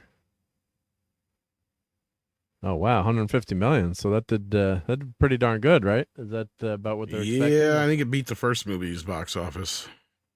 Right? Or opening, yeah. Opening, yeah. Well, it makes sense, right? Because you got all that fandom. The movie was well received, right? The first one made close to $1 billion, I think. So, yeah. So, yeah. What did we'll look it up? But yeah, it's 150 million. So it trounced, and that's first weekend. Yeah. Now You See Me, 36 million total. Decent. Didn't drop I guess. off too bad. Only 56%. Yeah. That's not bad. Predator Badlands, third week, $76 million total. I wonder how that's doing. Yeah, that has not gained much in the last 2 weeks. That fell off a cliff. See. So that worldwide, 160 million. So, about split foreign and domestic, half and half. But of course, as you always point out, Donnie likes me wide, not skinny. Okay, thanks, Donnie. Yeah. Yeah, I noticed that. When you're on the phone, it's in the long view. When you're on the computer, it's in the standard view. Standard view, yeah. But I guess we get both sides of the chat here on the yes, on the stream. I heard that part when you guys were talking before. Yeah, which is good. Yeah. But yeah. So, but you always say that you don't get much money from the foreign take is a lot less than domestic. So that's why domestic's so important, right? It's different. See, the deal. And this is what I've been trying to explain for years, and people just don't want to listen. And especially when I'm like debating people about any sort of box office one way or the other, it doesn't really matter. I don't like using a lot of foreign sales because foreign sales are not really, they're kind of fugazi. Like in most cases, they're basically bragging rights. Because for those who don't understand how foreign rights are set up, I mean, a lot of times they only get, because in the US, they get 50% of the box office, right? So that means if a movie makes, 400 some million like Superman did in the US, right? That means they get to keep half of that money. Okay. Now, if you're talking overseas, depending on the area, they might get to keep 40%, 30%, 25%, or for better or worse, in some of these cases, they don't get to see any of it, but what they did do is they pre-sold it in that region. So like a distributor in that region gave them a lump sum up front. And sometimes this is a money that's put towards production. Okay, so people don't understand that part either. And because then sometimes movies can be totally paid for even before Yes. they start filming. That's what Canon and New Line and Lionsgate does now. Like, that's basically what they do. They pre-sell all the rights to this stuff all over the world, sell it to the or in this case, streaming rights, not television rights, stuff like that, all before the movie's even made. And that's how they make the movie. But see, now what happens then is they're sacrificing in any of those regions where they did that, they only get that lump sum they got up front. In most cases, they're not going to see any of that box office. So let's say it does, huge numbers in any one of these places. It doesn't matter because they're not going to see it. The only person who benefited from that was the distributor in that area. And the movie theater, the distributors, movie theaters, yeah, that kind of a thing. So like it's, to me, and that's where I like got into it with a lot of people over Superman, and to bring it up again, because I said, well, okay, so how is F1 a hit, but Superman is not? And, people would give me all sorts of excuses. I'm like, okay, you're talking about things that were, that Brad Pitt and Michael Bay, or not Michael Bay, the other guy, Jerry Bruckheimer. Bruckheimer, I'm trying to remember the name. Yeah, I was trying to remember it. I kept trying to say Don Simpson. He's dead, Tom. He died. He's dead. Yeah. No, those guys benefited from that, right? But then they've sold the movie to Apple, and then Apple turned around and sold the distribution rights to Warner Brothers. So Warner Brothers flat out wrote a check to Apple for $200 million for F1. Movie paid for. They paid flat out for it out of their own, hands.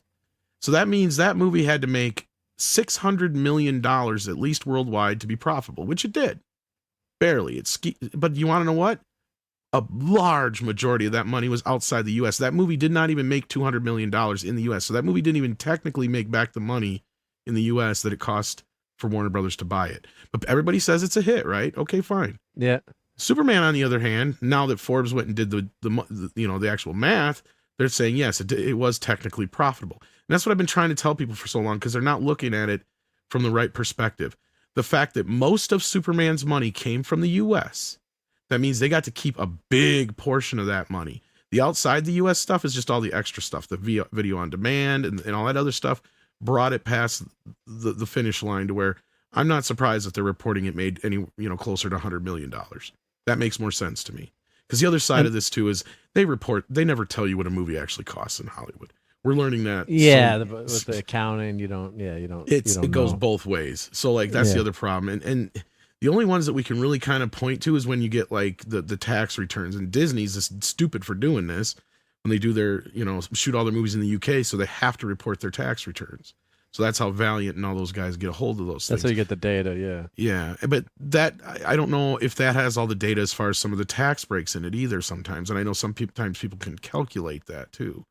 So yeah, because you know what the percentages are. Yeah, there's laws where, like, Connecticut had it for a while where I think they got rid of it. They had a tax break for, trying to get people to come film in Connecticut. And actually they filmed a movie next door to me. It was a real minor movie with Uma Thurman and his little like tiny church next to me, so they set it up. And the funny thing was way back then, I had like this cheesy webcam, but I put like webcams in my like window so I could try to like see what they were doing all day. And then I came back from work. God, ever watching them film a movie? It's like watching molasses. My God, nothing happens for hours and hours and hours.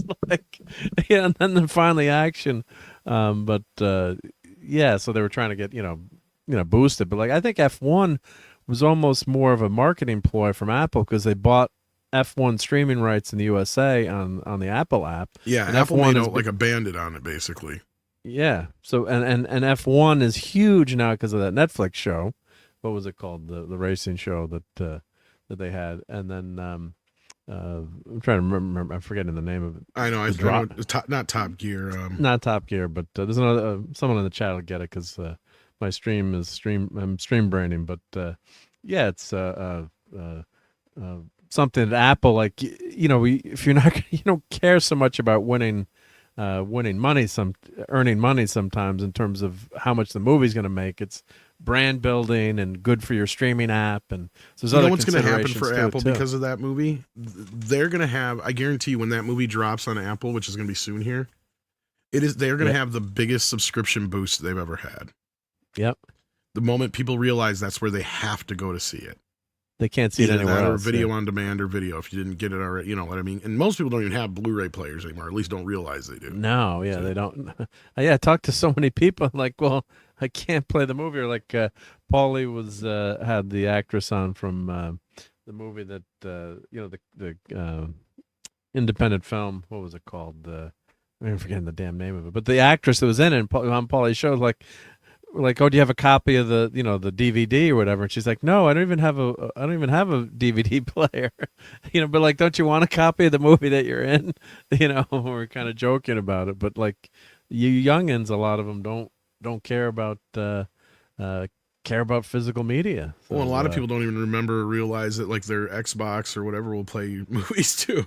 Right? I think does the new Xbox still have even if it the has latest a drive model in it, has they usually do. Yeah, they do. Okay, yeah. If it has a drive in it, otherwise, yeah. Some of them don't have a drive. Yeah, I guess right. But yeah. But yeah, Wicked. Yeah, Wicked is a driver for family movies and movies geared towards women. Typically do much better because you've got that like it's a date night thing, right? So yes, like the big huge movies to a point. Yeah. I mean, this has a demographical. I mean, I wouldn't say it's 4 quadrant, but it's definitely like 3 quadrant or whatever you want to call it. You got the gay community, you got the women. There's a family element to it. Broadway community, element to it. So like, there's a lot of different things that go for this film, and I mean, the first film did well. It's been on Disney Plus like crazy, right? So yeah, or it's got some Disney earworms. Plus. I think it's on Peacock, but yeah. Was it on? It's not on Disney at all? No, it's Universal. Wicked? I think that made it. So I think it was on Peacock. Okay, Peacock. All right. I think. Why am I thinking I saw it on?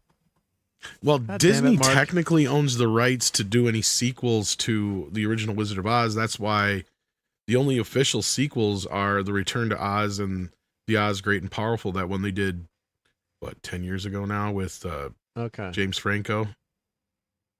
Yep. But now he's canceled. Yep. Yeah. Okay, it's on Peacock. Tom is right. Don't doubt Tom. Yeah, unless I forget or I misremember who made something, it's usually pretty easy. For some reason, I thought it was on. Yeah, but I see that Sisu sequel came out, but I mean, Sony, that's another one now where Sony made that. It was probably pre-sold to Netflix or whoever it was, Netflix or Amazon. I can't remember who they have a deal with, but I think it's Netflix.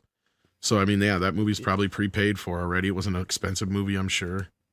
I heard it was pretty good. Yeah, I mean, people are enjoying it. The first one was good. I haven't seen it yet, but... Yeah, so it's made $6 million so far. So, yeah, but it's going to get buried by Wicked. But you're right, too. A lot of these are made, I think, for streaming, right? Running Man and Predator and Sisu. Here's your problem right now. You've got so much counter-programming that it's kind of eating itself. Yeah, I think is the problem. You've got too many guy movies. This is the first time we've ever had like 3 or 4 guy movies in the theater all at once. Same week, yeah. Yeah, and then you got a horror movie, too, that's in there. And Now You See Me kind of falls into one of those strange categories where it fits into that kind of movie you could take your dad to. Yep. Or a date night. Yeah, I mean, it's more quadrant. Like, that's where a lot of people are, like, surprised by it. I'm like, I wasn't as surprised as most people. Yeah, no, because that's what I was thinking with that Now You See Me. Yeah, you could... Like, if I had a choice with all these movies, like, say I had to go to the movies this weekend, right? I'm gonna go see Now You See Me with my wife. And with my wife, I should clarify. Yeah, I would have gone to see Now You See Me, unless she like begged me to take her to Wicked. She's not a big Wicked fan. I did take her to the Broadway play way back in the day for one of her birthdays with a 0 at the end of it. Was it her 30th birthday? Could have been her 30th. And I bought like front row seats, and it was a lot of fun. It was great. Mark, we all know your wife is 28. Now, come on. She is 28. She's listening, right? She's listening right now, yeah. I'm in trouble now. Damn it, Mark. So she's been really turning fun. 29 for years. You keep forgetting that. I keep forgetting. Yeah, I kept telling my mom, like, Mom, you can't tell people you're 29 anymore when I'm 39. What was it with our moms and that shit? Like, that was our generation's mothers. Like, I mean, I know you're a little older than mine, but my mom did the same. Like, I got to a point, I'm like, wait a minute. My mom's been 29 now for like 30 years. For like 5 years, 6 years now. Something's up. Like, okay, wait a minute. Yeah. Because even though, like, I mean, I'm younger than you, my parents are actually kind of, they fall in that in-betweener. Like, my dad is actually a boomer, and my mom are boomers, but they didn't have me until they were like in their mid to late 20s. If that makes sense. So yep. That's why I kind of worked. Which is late for a boomer. Yeah, usually they had. Yeah. Like so, they were definitely boomers, but kids, yeah. But because both of them were born way before the cutoff, like almost 10 years, both of them. So like, yeah, but they just didn't have me till way late, and I mean I was fairly well planned, I guess you could say. So yeah. Yeah. So. But yeah, and that or my mom just didn't want to give up to my dad. I guess I don't know. Like, wanted to, like years and years into this. Okay, honey, finally. Right? No, I don't know. I'm just making shit up. I don't want to think about that. Yeah, but yeah. So yeah, you're right. Yeah, so the Predator's a guy, dude. Yeah, quote unquote dude movie. Running Man, yes. Sisu, yes. I don't know what We're Getting You is. What the hell is that? We're Getting You. That I don't. That's Mother and daughter must grapple with I was gonna say that. I think that's a devastating movie. accident. Yeah, so that's a ladies' movie. It did pretty well, 86 million worldwide. I think it had a pretty good opening a few weeks back. Yeah. Yeah, so that's not. Those movies are doing really well for some reason all of a sudden because that's one of Sydney Sweeney's only real successes she had was that rom-com / whatever, and then even what's her face Ryan Reynolds' wife had that. Success with that movie that right after Deadpool opened the week after Deadpool they put that in, and so for some reason all of a sudden lawsuit. And didn't that one with Sandra Bullock and Channing Tatum do really well too? I wouldn't say well, but it did all right. The Lost City or whatever the hell it was called. Yeah, decent numbers for that type of movie. So those kind of movies seem to be doing well, but I mean those are kind of Hollywood. I mean, honestly, if you think about it, those are some of the oldest kind of movies that kind of stick around, like because those go all the way back to like the 30s and 40s kind of safari films, and we always have the rugged Adventure man film. and what we watched last night. Which one? Kathleen Turner, Michael Douglas. I was just gonna say they're just like Jewel of the Nile and Romancing the Stone. Exactly, and that's what those movies were paying homage to, right? So like So I'm like, let's watch an old movie. We always get stuck in the blockbuster syndrome. Like, what movie we're gonna watch tonight? Like, I'm just putting on Romancing the Stone, right? And God, I didn't know the story of the screenwriter for Romancing the Stone. It's so tragic. I'm assuming you know. I don't know if I'm familiar. I mean, so what happened was but. Yeah, I mean, I always, it's obscure. I didn't, I had no idea. But until I'm always reading, the internet as I'm watching a movie, which pisses my wife off. But I do that too. So, but it's usually because I know that guy.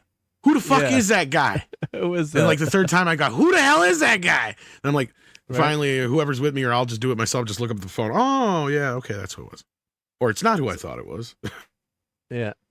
So okay, no, I don't think I knew this. Yeah, okay, so Diane Renee Thomas, right? So she was a screenwriter who wrote *Romancing the Stone*, her only produced screenplay credit.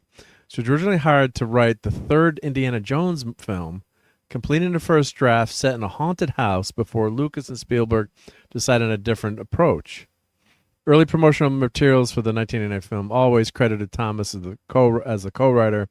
The final film credits lists Jerry Belson as the sole screenwriter. So she was born in 1946.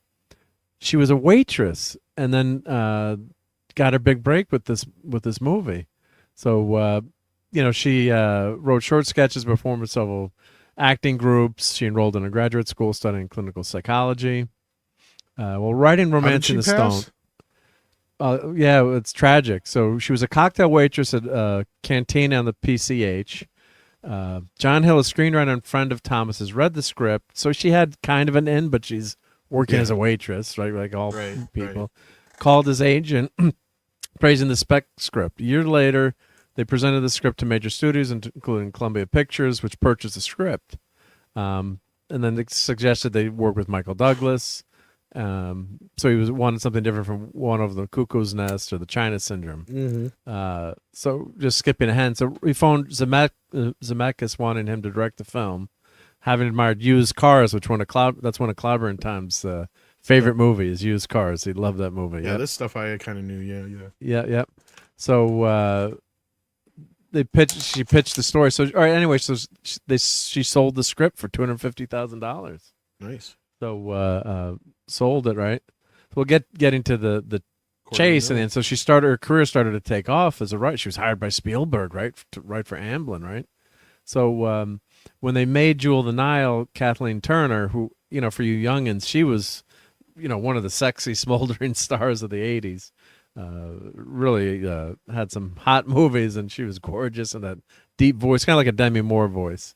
And unfortunately, she ended up having rheumatoid arthritis, which can be really crippling, and she kept it secret from everyone. So people were making fun of Kathleen Turner for her appearance and gaining weight and how she looked. And it turned out she had a very severe rheumatoid arthritis. So she didn't want to do Jewel of the Nile because the script was so poorly written. I'm not bad. I'm just drawn that way. And Jessica Rabbit. Yeah. So what happened was she, working for Spielberg, she couldn't write the script for Jewel of the Nile. So, but the screenwriters worked with her, over the weekend to rewrite it and help, they say help strengthen the first 30 pages. As a gesture of gratitude, Douglas offered to purchase Thomas a new car. Thomas's friend urged her to select something, practical, Mercedes sedan. If she dies in a car accident, this is going to be fucked up. Thomas instead selected a Porsche Carrera. On October 21st, Thomas, her boyfriend, and another friend, Ian Young, attended classes at Pepperdine University and stopped for drinks on the way home.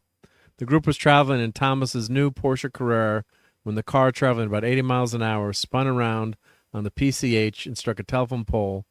Wow. Thomas was killed instantly. Young was taken to UCLA, where he died from his injuries 2 hours later. This is fucked up because this is more fucked up than you know, and I'll tell you why. Who else besides Steven Spielberg has to do with Indiana Jones? Well, Lucas, right? George Lucas. Look up Lee Brackett. Lee Brackett? Look up Lee Brackett. This is fucked up. Or no, what's her name? Fuck, that's not it. Not Lee Brackett. Who is the original writer of Empire Strikes Back? Oh shit, what the hell's her name? It's something Brackett, I think. Or Lee something. I'm trying to Lee Brackett. Yeah, Leigh. Okay. Oh, just different spelling. Okay, so yeah. Different spelling, yeah. I was right. Okay, so look her up. Yeah. And then look at how she died and what she was doing when she died. Okay, so she wrote Martian Quest. She wrote The Empire Strikes Back, and she died in a car accident while writing. Yeah. George Lucas will have you killed. Oh, my God. I think I've just stumbled upon a conspiracy. Yeah.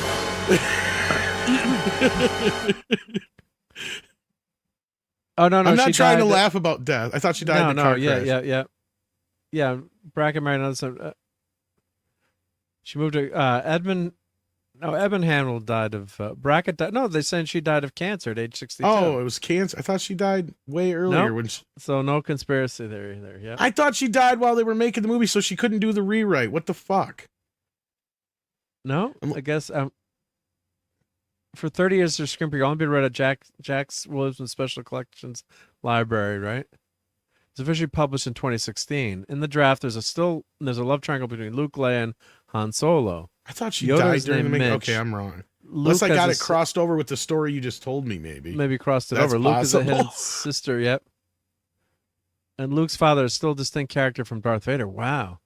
It appears as Force Ghost on Dagobah. You know, Solo. I probably did because they probably talked about it in some making of. Maybe, and then you got it mixed up. Indiana Jones is what I'm thinking. You're right. Yeah, so the boyfriend was convicted of manslaughter, tragic accident, so he didn't do any jail time. He just got probation. Like, they never let her do a rewrite, though, on Empire, because that's when Kasdan came in, and that's probably where I got crossed over, yeah. Oh, so they finally published the script. That'd be fun to read. Yeah, that just come out a few years back, and that's where I was like, I swore. Maybe I must have gotten those two stories crossed over. Yeah. Thank you for doing that tonight, because I wouldn't have otherwise... This flipped me out when watching the movie. I'm like, oh, this is so damn tragic. Cause she's so nice.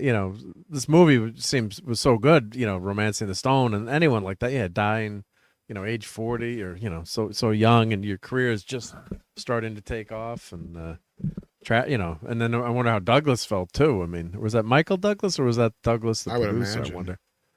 Why wasn't Probably, he both? right? I get, yeah. Who on Romancing the Stone? So I think Let's he see, was who the producer on it too. Let's see. It's produced I by wanna Michael. say. Yeah, Michael I was gonna Douglas. Yeah, say. yeah. So, and that was a massive hit. That was a $10 million movie that made almost $120 million. So, Well, it's because of that movie we got Back to the Future. Yeah. yep. So that. Because Back to the Future was actually written before that. And that helped. That helped get it made, right? Yep. Yeah, because the short version of it is they wrote Back to the Future right after they did the Beatles movie, I Want to Hold Your Hand, and Used Cars. But after that, those two movies in 1941 took a shit, and Spielberg had produced them. They're like, and Spielberg wanted to make Back to the Future. Yeah. And they're like, look, we'd love to make Back to the Future with you, but if we make it and it flops, then we're just going to be known as the guys that you keep giving jobs to that flop. Unfortunate, right? And Spielberg understood that, so they're like, yeah, we got to go off on our own and do something else first, and that's when Romancing the Stone came along. Then, of course, after Romancing the Stone was a big hit, everybody in town wanted to talk to him. And, of course, we all know the famous story after that. Everybody turned him down and said, why don't you take it to Disney? It's too sweet and cute and family-friendly. And then Disney said, we can't make this movie. There's incest in this movie. Oh, God, yeah. Right? You're my You're my sister. Yeah. Oops. You're my mom. But you're so thin. Yeah. I mean, it's so ridiculous too, because it's just a funny Jesus, plot you point. smoked Yeah, too?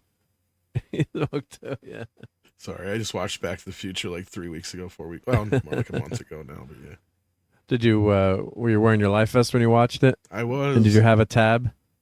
It's funny because my dad was wearing like one of those vests when I went into a house the other day. I'm like, what are you, cold? What did you do, jump ship? He's like, huh? What are you wearing a life preserver for? He goes, huh? I said, Back to the Future. I said, you're wearing a life preserver. I said, and I can't believe he didn't get the reference because that's my kid's favorite movie. So that's all my kid talks about constantly. So, yeah. Well, not constantly, but you know what I mean. I'll have a tab. You can't have a tab till you order something. I'll have a tab. I'll have a Pepsi free. You want a Pepsi, kid? You're gonna pay for it. I'm gonna be somebody. That's right. He's gonna be mayor. That's right. I'm gonna be mayor. The mayor. I'm gonna run I like for the mayor. sound of that. You can start by sweeping these floors. Danny DeVito does have a big, huge role in this movie. He's the a bad great guy, but I love him in the sequel. He's That's fun. the best part. Like he makes the sequel, right? Like they had to bring him back because it's like Danny DeVito. It's not as big of a part as I remembered. Yeah. No. And but people were saying this was a copy of Raiders kind of. They copied Raiders, but it's like this was written. It was written before Raiders, and it's really not a copy. No, they're two completely different things. And anybody who says that, they're wrong. Because like Raiders is clearly the old serials, right? Yeah. This is the movies we were just talking about, like the African Queen kind of shit, where it was the old jungle movies where the guy would fall in love with the girl and all that kind of shit. Yeah, fish out of water. The girl needs to be rescued. Yeah, she's and a very did timid another one of these. author. Shit, if anything, that one with Harrison Ford and what's her face that passed away, Anne Heche. That one was more of a rip off of this, and I think that was a remake of another movie from back in. I'm trying to remember the name of it now because it was a remake. Yeah, the plane one where they crash in the plane. Yeah, where they crash. Yeah, not shipwrecked. What the hell's the name of it? No, it's not Shipwrecked, but it was a remake of a movie from the era of that. This is kind of paying homage to. Is my point. Aping. Yeah. So, but 6 days, 7 nights. Yeah, 6 days, 7 nights. Yeah. Because they're stuck there. Yeah. But what the hell is that? Yeah, it was take that poster off. Yeah, YouTube doesn't like certain things anyway. So, but what this is, she's anyone who hasn't seen it because it's a 1984 movie. I'd recommend watching it. It's sweet adventure, romantic comedy, and what's funny is how much of a hit it was in the same year that came out with so many others. Yeah, we'll look at movies from 1984 in a second, but. What was fun about it was it's the best year ever, but yeah, it probably is. But she's an author. She's a famous author in New York who gets her sister gets kidnapped. Romance and she's got to bring this man. Romance, yeah, and she's looking for. She keeps waiting for the her character from her novel. Basically, she's a cat lady stuck at home. Of Well, that's supposed to be that's the joke, right? Is she can write all these romance novels, but she's never actually had any romance in her life. Yeah. Of course, as gorgeous as she was back then. Well, they had to uglify her a little bit. Yeah, yeah. And there's an opening scene where it's like a scene from her book. They reenact one of the scenes from her book, and it's her in the scene. And she's pretty cute. Yeah. So she was a hot ticket at this time. I remember she was probably one of the biggest actresses at this time. Yeah, in that 5-year period in the 80s. Yeah, you can see how gorgeous she was. And see, that's the funny thing when people talk about like, oh, look at her. That's a oh shit, what's her name? Mary Ellen Trainor. Yeah. Trying to remember what she was in. She's in Lethal Weapon. She's the therapist that's right, lady. yeah. She died Yeah, a few years back here. Yeah, she died of cancer. That I know. Okay. But now what was I saying? I lost my train of thought there. And that's about how women we don't have real great like go back to the 80s. People forget how big Kathleen Turner, Goldie Hawn, all these great actresses from the 80s were huge, and it was like I didn't care. I mean, I'd watch Private Benjamin. Jamie Lee Curtis. Yeah, fuck. Trading Places. Hello. Yeah. This poor guy doesn't last very long. Yeah, to hell with Pretty Woman. You had the original hooker with a heart of gold in Trading Places, right? Yep. And that was more believable because it started out as more like a business proposition. Like, And yes, then they fell technically in Pretty love, Women does too, but like we all know how the real Pretty Woman, if it was a real true story, we know how that movie would end, right? Oh, yeah. We know. He'd wake up and his booze would be gone and his jewelry. Yeah, everything would be and all his gone. Cash. Boom. That'd be it. Oh, it wasn't Kathleen Turner in the beginning. It was a different actor. I thought it was supposed to be Kathleen. Or they made someone look like Kathleen Turner, I guess. In the beginning. Or is that her sister? Kimberly Herron? Yeah, isn't that her sister? Because that's the whole thing what it's about, isn't it? Or is that just one of the people in Yeah, but I don't know if that's... oh, wow. Go back to that last one. Well, I don't know. Or is that in one of her fantasy things? This is the beginning where it's okay, I was gonna say it's one of those fantasy things. Okay, where it's so it's American actress, model, Playmore Playmate. She's the Dream Ghost in Ghostbusters. Okay, yeah. The tent pitching scene, yeah. Beverly Hills Cop 2 music video. Okay, yeah. All right. Oh, she's the chick from the Legs video too. Okay, Legs, yeah. She's got legs. Legs, yeah. She knows how to use them.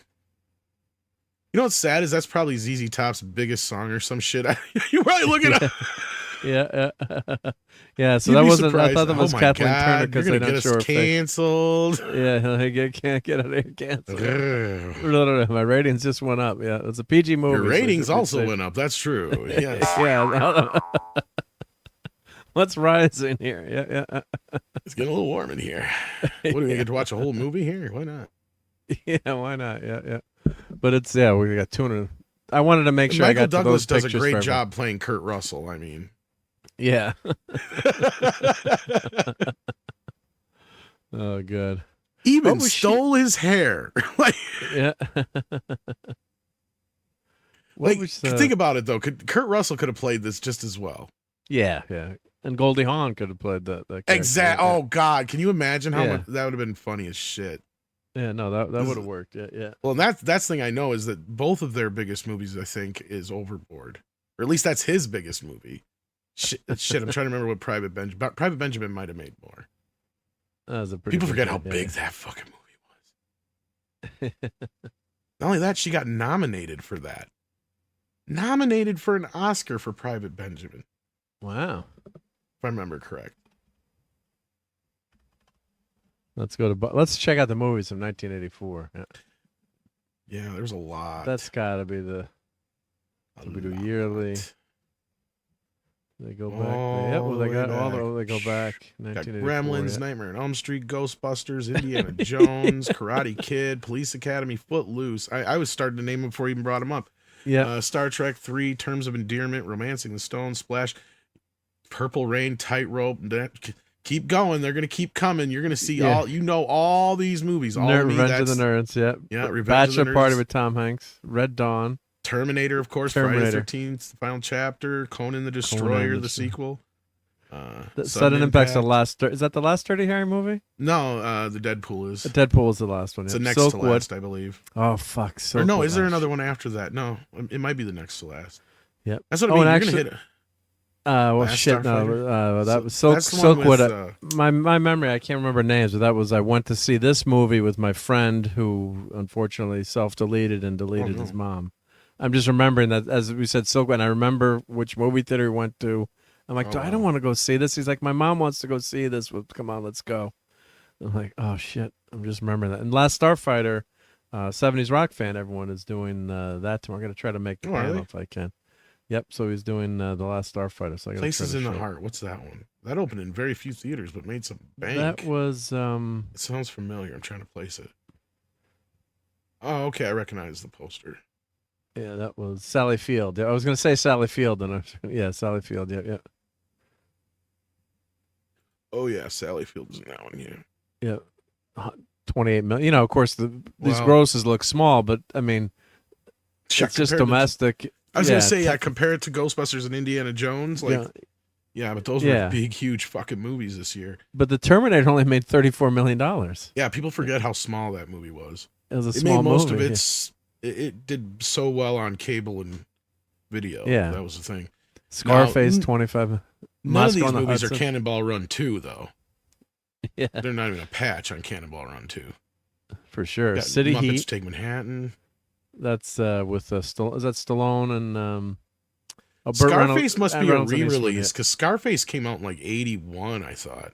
Okay, that's gotta be my favorite movie, Yentl. It is.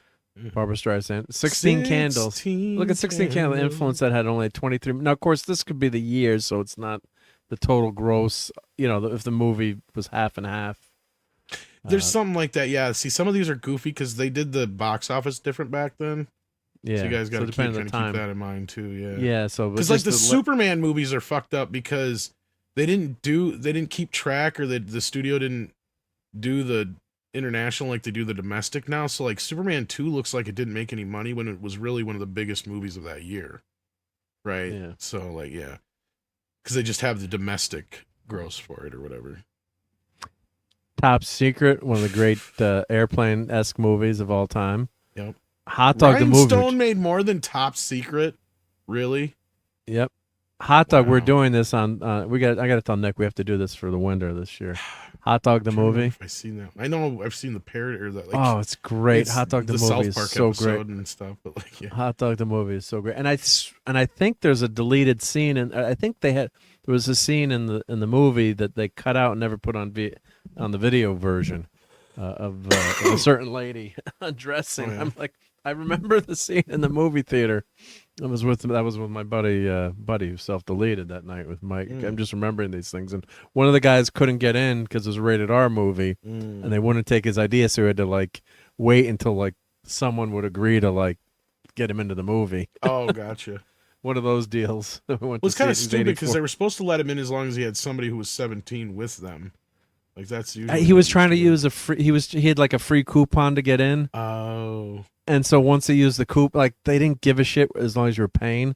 And he's like, "Well, I'm going to use my free coupon or whatever ticket to get in." And like, yeah, but where's your parent? You know, it's like, so he missed some of the Cortese. He missed some really good scenes. An Hot Dog, yeah. And hail to David Jones. How's it going? Yep. And this is a loaded fucking year. Yeah, Never Ending Story. I thought Never Ending Story did better than that. See, that was internationally. That was a much bigger movie. Yeah, and plus, it depending on when the movie was released. This is not the whole. Could be not the whole run. I think that was a Christmas release. You might be right. Yeah, Uncommon Valley. What a great movie with Gene Hackman. Oh God, love that movie. I mean, it's sad, very sad movie, but very well done. Dune. Yep. Blame It on Rio with Michael Caine. See, if Dune didn't cost so much, it would have been a hit. That's the problem. Cost too much. Yeah. Soldier Sword, Angel, Lassiter. Now we're starting to get into some of the lesser movies, but I can't believe Amadeus. That's got to be wrong. That came out in December, so like, yeah, that's probably why. Yeah, it's just the whole. Ice Pirates is my first memory of in a movie theater, even though I have like some weird memories of like E.T. and Return of the Jedi, but which is weird because I shouldn't have memories of ET because I was only like 2 or 3 years old. But yeah, but I do remember seeing Ice Pirates because it was this thing that stuck with me, and then I finally figured out what the movie was like years later. So yeah, The Big Chill. God, that was a massive hit with like the 40-year-old crowd, right? Yep. I thought that come out a little earlier too. Was that 84? Does it tell you when? I guess it was. Yeah, original release. Let's see if you can. Oh, so they have the original release and then they released it twice. Yeah. Starman, that was a pretty popular movie. Man.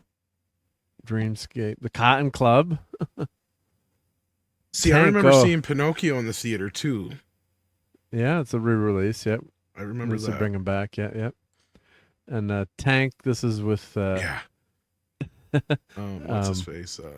James Garner. James Garner, yeah. And it's kind of based on a story where a guy built the tank and he's like running over the town. Why do you have a tank? Well, it's kind of hard to shoot yourself in the face when you're cleaning it. The Rescuers, Yeah, re-release. I remember going to Cloak that and too. Dagger. Yeah. Christine. Oh, that's an old re-release. Yeah, Stephen Christine. That's Steven Spielberg with the car. Yeah. No, the Cloak and Dagger should have been the one with Henry Thomas. That came out that year. That's probably where they're showing the wrong poster, probably. Probably. Yeah. But just look at Johnny Dangerously. Bolero. Like even the flops. Like look at this is one of the flops, right? Even the flops are technically good. To Be or Not to Be, like that's one of fucking I think Mel Brooks' worst one. But yeah, like you know, even Mickey and Maude. I can't believe Mickey and Maude didn't make more than that. But that again, like you said, this might just be what they did at the end of the year because that would have come out. Yeah. Oscar time. Nightmare on Elm Street. I know that made a hell of a lot more. See, yeah, 25 million. That's what that actually made. Yeah, so that's that should be actually way up there. Oh, is that number the total or total gross all time? I guess. Yeah. So see, so that's the number you really got to look at. See, yeah, because the original Nightmare made like 25 million exactly. Yeah, Beverly Hills Cop 234 made more money. Exactly. Yeah, Beverly Hills Cop is actually the number one movie of 1984 technically. Yeah, technically, but you'll get people who will argue about Ghostbusters, Indiana Jones, and Beverly Hills Cop. Because of that, but yeah, because of the box office numbers are all kind of trust me, bro, and some. Yeah. And Romancing the Stone, you see how big it was, and Splash actually saved the Walt Disney Company. It was a big splash for them, yes.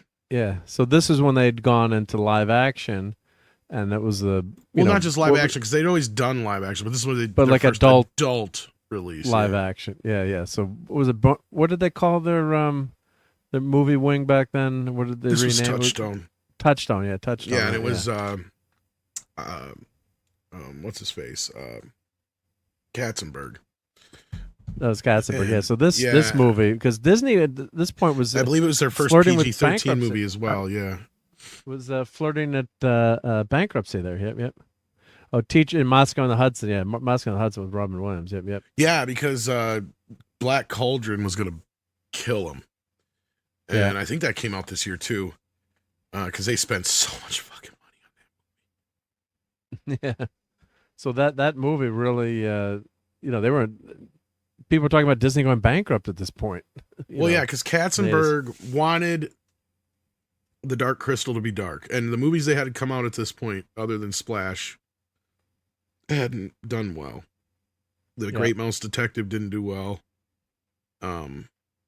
I can't remember what was the other. Oliver and Company was after that, but they needed something to reinvigorate the company, and like at that time, Katzenberg was kind of trying to make Disney what he did over at DreamWorks, and so he went in with Black Cauldron. He's like, okay, we got to get adults in the seats too, besides kids, because at that point, animated films just meant kids. Like that's what the stigma they were getting. So he was trying to we're gonna make this really dark and really cool, sword and sorcery movie because it was based on a series of books. And they were set up to try and do a whole line of these. Now, you guys got to remember also, this was one of the most expensive animated movies that Disney ever made. You had guys like Don Bluth and Tim Burton working on this movie at the time that were animators on it and stuff. And after the movie was as it was getting done, Katzenberg took a look at it and goes, this is too dark. This is too scary. We need to... It's like, and the animators are like, you can't just change it's an animated movie. It's an animated movie. They're like, you can't just reshoot it like a regular movie. This is going to take tons and tons of work. So like, yeah, so this movie got, yeah, so if it wasn't for Splash, the company would have been completely bankrupt because of Black Cauldron. You're not wrong. Like the movie would have just tanked them. I remember, and then reading Roger about it at the Rabbit time. really saved the company. If anything, Yeah. Roger Rabbit was more responsible for saving the animation side, because at that point, you know, Oliver and Company had failed. The Little Mermaid was just on the had Roger Rabbit died, I mean, that probably would have killed Little Mermaid. You know what I mean? Yeah. They've been like, fuck this, we're shutting down the animation side. Disney is now just going to be Touchstone. Right? And then you had that That's- second golden age of Disney animation with the Little Mermaid. The Little what a Mermaid, fantastic which- movie! yeah. The Little Mermaid. It's phenomenal. That movie and the soundtrack right time, too. right place. And I mean, it's weird because Oliver and Company almost feels like it was like 2 or 3 years too early, or maybe even 5 years or so too early. Because it was, again, that's Katzenberg trying to do what he did over at DreamWorks, bringing in a bunch of name stars. Because look at Oliver and Company. It's, you know, Billy Joel and fucking Huey Lewis and Yep, and didn't Cheech work. Marin and Bette Midler and like a whole bunch of movie stars in a Disney movie, and the movie tanked. And yeah, so it was a remake of Oliver. Like, what the hell are you doing here? I mean, I like the movie, but it was weird. It was a weird era for Disney. It's like they forgot what they did. I don't know what Katzenberg was up to with a just lot of went that off the shit, rails, and Eisner was up to, because it was like, did you guys forget that you guys used to do the old Grimm fairy tales and the old, you know, princess tales and stuff like that? That's what the animated shit should be, right? Yeah, throw in 100 Dalmatians here and there, a Pinocchio here or there, you know, but you know, like the Little Mermaid. That's why they came back. What did they do? They went back to formula. Yep. The Little Mermaid, And they knocked out of the park with the animation, the story, the song, and the songs made that. Well, the next those 3 films right there, that trilogy the Renaissance trilogy of Little Mermaid, Aladdin, and Beauty and the Beast, the beauty of them, and then of course you could also add Lion King. A lot of people do. But I think Lion King for me starts a new era of Disney, in my opinion. Those 3, the first 3 though, are kind of like the last gasp of the original. This was what Disney did best, and this is some of the best you're ever going to get out of Disney. I mean, especially Aladdin and Little Mermaid. I know a lot of people love Beauty and the Beast, but Aladdin and Little Mermaid, I feel like, are probably 2 of the best Disney films ever. Yeah. Let's look here. Well, of course, you know, Snow White made the company, right? So first, yeah, and Pinocchio's a full-length animated personal film. favorite of mine. Yeah, Yeah, Pinocchio, Fantasia. Talk about, you know, Disney's tech in terms of how advanced that movie was. and experimentation. They actually had the animation was experimental, and also the soundtrack. They had surround sound, a version of surround sound, and they had set up theaters. You know, I think some in New York, some in California, like under 4 theaters, but you could go watch the movie with surround sound because the track was so special. And it wasn't called surround sound, but they had special theater setup with the speakers. Well, even before surround sound, you had Sense Surround and some other ones they tried to do. I think Fantasia was the very first one. I don't know with about that special sound. Maybe, I mean, that specific one that they used, that format that they used, maybe. But I mean, they've been trying to do stereophonic sound in theaters since like a long time. I mean, maybe it was. I think it was the first one because this is 1940. It may have been. You're right. It might have been. I mean, I can't say it definitely. The sound was still pretty. You're not wrong, actually. Very primitive. Yeah, it was still pretty primitive yet. So you only had 10 years of movies and. But sound advanced really quickly, and then it slowed down, and then it sped back up with Dolby. You know, when they tried to do the surround again. See, and that's what's kind of weird about it, is because like at first stereo was almost kind of like a gimmick, or like you would only get it on like 70 millimeter prints, right? Like they'd pronounce, you know, stereophonic sound, or it was I can't remember what they would call it, but it was a type of surround sound where it was like a 3 or 4 channel setup, where you'd have like, it's a pretty close to what we have now for surround sound. It was a very similar concept, but yeah. But So it's here's what usually only Disney- in the big theater dome places. Yeah, yeah. So here's what Disney said here. And hey, Deeple, I said an official raid from Brahmabul. Awesome. See, because that like Seven Samurai has a 3-track stereo soundtrack. If that makes sense. Yeah. So, like that's that old of a movie, and that has that. And there's a few other ones that do from back in that era. So there was a lot of bigger films that would get like these 3 or 4-track special soundtracks made for them. Yeah. Yeah. So Disney here says music emerging from one speaker behind the screen sounds thin, tinkly, and straining. That's what you used to have. We wanted to reproduce such beautiful masterpieces so that audience would feel as though they were standing at the podium with Stokowski. Source's Apprentice was recorded in a 3-hour session that began at midnight at the Culver Studios on January 9th, 1938 at midnight. The venue was chosen as a soundstage at the Disney studio was too small. He picked 85 musicians himself and felt they'd be more alert working at such a late hour. The sessions involved a single rehearsal. You couldn't do that today, right? You're all coming to work at midnight, you bastards. You don't have a union, do you? Engineers at Disney collaborated with RCA Corporation involved recording with multiple audio channels to allow any desired dynamic balance they wanted to be achieved upon playback. See, now this might be the... Oh, sorry. I was just going to say, this might be the actual first time they've actually recorded something in actual stereo, too, because the things that I was talking about before, a lot of times, it was literally just somebody panning shit across most of the times, or they might have a separation with a couple things, but, like, it was real primitive, like, panning of audio. So, like, yeah, this would have probably been one of the first times they actually produced something to this effect. That scale, yeah. That's, I mean, I haven't read any definitive history, but this just crossed, loving Fantasia and Disney. I mean, I have a little bit of a knowledge of sound history and film. I just don't know all the names they always would attach to certain things, because it was always just basically based in some sort of 2 or 3 or 4-track system, right? Because even like they brought up the quadraphonic in the chat, right? Like that's what I'm saying. It was always based on, and even technically, like Dolby surround sound that we've had for years is technically a 2-channel system. So like until we get to like 5.1 or quadraphonic surround sound, like, and even those places, that's just like quadraphonic is basically what Dolby Pro Logic 2 was. And all that is taking 2-channel sound, separating splitting it out, but there's also like a negative channel in there.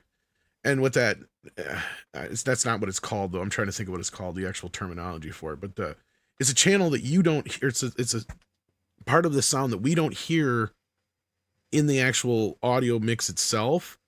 But what they have a processor that can actually pull that out. It's basically what you hear when you're plugging in your headphone and you only get it part of the way plugged in. Yeah, it doesn't go. You don't get everything. Yep. All that stuff you're hearing there, that's like this audio background that's embedded in the audio track that's on a different frequency that we don't normally hear. But there's a thing that picks up that frequency and sends that out to the surround channels in the back. Fantasound, that's what it was for Fantasia. You're right. Thank you, CJ. Fantasound. And then you had Sense Surround and Doubly, of course. Everybody knows Doubly. Thank you. Doubly, yeah. I got to play that clip next. Do I have that clip here ready to Just go? Just can't mix heavy metal in Doubly. This might mess up the way the screens look, but let me find it. Yep. Let's see. Oh, yeah, it did mess up our screens here, but that's okay. Let's play I got to have this in Doubly here. This the one? No, that's Stonehenge. Here we go. You don't do heavy metal in Dobley, you know. I mean, in what? In what? In Dobley. I mean, you can't. In Dublin. She means Dolby, all right? She means Dolby. It's funny. I heard the story of that. I heard for the first time in that book, the Spinal Tap book that just came out. She actually came up with that line. Oh, she came up with it? Oh, great. Yeah. And she did it in rehearsal, and they wrote it down. They're like, make sure you find a place to do that line. Because it was in different context when she did it in rehearsal, but when she dropped it in the movie, then nobody expected it. So, yeah. So it was just perfectly timed. Yeah. Because they didn't know when she was going to bring it up, but she just knew at some point, and she just found that perfect plot just to, you can't mix heavy metal and Doubly. Everyone was so great in that movie. God, yeah. Did you get to see 2 yet or not? I finally saw 2. What'd you think of it? Yeah, we haven't got to talk since you saw it. Yeah, I thought it was good. It wasn't like, oh, I can't, it was like, hey, you get the band get together kind of, but it didn't, the trailer seemed to be much funnier to me than some of the scenes that they were good, but it wasn't. It was almost like this should have been just like a made-for-TV movie kind of thing, or just it like kind of almost is a special, which it is. But it wasn't bad, and I don't think they. You just love seeing the gang together, and there's some funny bits. I love the scene with McCartney. That was fun. I was gonna say I figured you liked the McCartney bits. The McCartney bit was. Elton John bits weren't as good because it was a little bit more thrown in there and not as organic. A little bit, but the fact that McCartney went out of his way, and then he's talking about Big Bottom. Big Bottom, that's poetry. It's poetry, yeah. And I was waiting for him to play "Lick My Love." Flesh tuxedo. Yeah. He did it though. He did it. Yeah. And David gets pissed. Yeah, David's jealous of him. He's just He just comes in and starts throwing his weight around. He is fucking Paul McCartney, right? I mean, I love how DeBergie's trying to explain that to us. He's like, well, he is like Paul McCartney. Yeah, but it's rude. It's rude. That was the best scene in the movie. I thought that was. Yeah, that was probably the best bit besides the Stonehenge bit, because that's the other that I was glad. I mean, the other thing I was glad about is that the movie wasn't a bunch of repeats of the original jokes, because that's what I was afraid of, is that we were just going to get a bunch of, you remember the first time we did this joke, we're just going to do it again, only 5 times, Yeah. But Stonehenge has always been one of those things with them, where especially if you followed, the stuff over the years, I don't know how closely you have or all the other stuff you've seen. Like when they did Break Like the Wind tour, the joke was Stonehenge was so big they couldn't get it in. So like on the screen behind them, while they were playing the song, you'd see this crew trying to get the Stonehenge onto the stage through the back door. It doesn't fit, yeah. And then they eventually get out like chainsaws and shit, and they're like chainsawing it down. And then you get it done finally inside by the time the song's done and shit. Like that's the whole gimmick. So every time, and then they had a blow up one at one point, another one. And so every time they've done a tour, they've done something different with Stonehenge. So this time they did it's going to literally crush the band, like, fall over and crush the band. So they came up with a gimmick, but yeah. Yeah, it was fun. It wasn't the Stonehenge could never go right. Yeah, but it wasn't it wasn't not good, and that always happens, right? You get Ghostbusters 2 can't touch the original Ghostbusters, like the Mona Lisa. No, it's like certain things are just so damn brilliant, and they're timeless, and you just hit it. You have an invention, you have a piece of art, and then. When you do it, it was fun. I was doing a logo design for a company, and we had all these fancy logos. I did one, I'm doing all these iterations, very simple logo. And I did one. I'm like, as I did it, I'm like, I think that one's probably the best one out of all of them. No, it's the simple most is simple usually one. Better. Yeah. Well, and it wasn't any Ghostbusters great is great shit. when you brought it up, because I'm sure you've seen them or you could bring them up on screen. I know we're jumping all over the place here, but like, yep. The original designs they had for the Ghostbusters logo were all over the fucking place. All over the fucking place, and it was just like inspired that I can't remember who it was that saw like the no sign on something, like a no smoking sign or something. Yeah, no smoke. And they're like, oh, that, and then the ghost being just a very simple, basic Casper style ghost. That is what brought it all together, right? Like that version of it, and to me, that's one of my most favorite pieces of graphic art. Between that and the bat symbol. Yeah, I think everyone are the knows most that. brilliant, It's simple, fucking icons that I've ever seen in my life. Yeah. Yep. Oh, it was only going to be used on the uniform and Ectomobile. Yep. Yeah, but they had so many different designs until they got to that one. Well, this is the original, but not the. This is the final Well, there's one version, goofy right? thing about it that most people don't know, but it gets flipped in the UK because of this, and that's because the no sign is wrong. It's backwards. It's supposed to be going the other way. Other way, okay. Yeah. Yeah, the Star Wars, that's a famous logo, yeah. I'm just trying to scroll through. Oh, here, Ghostbusters. Well, that's not the one I was even talking. I'm talking about the many ghosts that they had. Yeah. Trying to see what... I got a book that has them, and I'd have to go has them all in it, yeah. Yeah. But why did they get sued, I guess? I'm not sure on that part. I never even heard about them getting sued unless there was... Well, of course, because Columbia had the... there was the original the TV show Ghostbusters, so they had the reel to them. Yep. Yeah, here's a couple of them here. Yep. I can bring them up. Excuse me, sorry. And hail to everyone who's joined us. Hail to Joe Dog and Darren, and let's see who it. E-Clay is here. Okay, a bunch of people joining us from so this is stream. I mean, you can see where they're getting closer and closer to it. These aren't even all of them. These are just a few of them. But they went through so many different ones. If you want to share my screen. Yeah. There we go. Yeah. So there's just a couple of them anyway. But as you see now, they're down on the third one. They kind of had the ghost close. They just couldn't quite get, Yeah, it doesn't work without the no, right? I mean, that's not a good logo. I mean, they're trying to do a cop there, right? I guess like a cop's badge. Yeah, it's trying to look like a badge, exactly. Like because the cops and the firemen. I'm sure that's where they got the idea. Yeah, they're like, we'll just make it another, Yeah, simpler is gooder for sure. Yep, and hail to JT Kirk. How's it going, JT? How about those Lions, right? And the only time I've ever liked one of the best logos ever being the Batman logo being fucked with, and I shouldn't even like it, but that 89 logo on the costume where they added the web feet on the bat. I just loved it for some reason. You loved it? Yeah. I don't know why. I still to this day couldn't tell you why. Because the bat symbol itself is already perfect. Right? It's like, don't fuck with it. In fact, I don't like any time when they try to do like, the Dark Knight version where it's got the flat top and it's like, yeah, you're just getting. Yeah. Yeah. It worked. Leave it alone. Don't mess with it. Yep.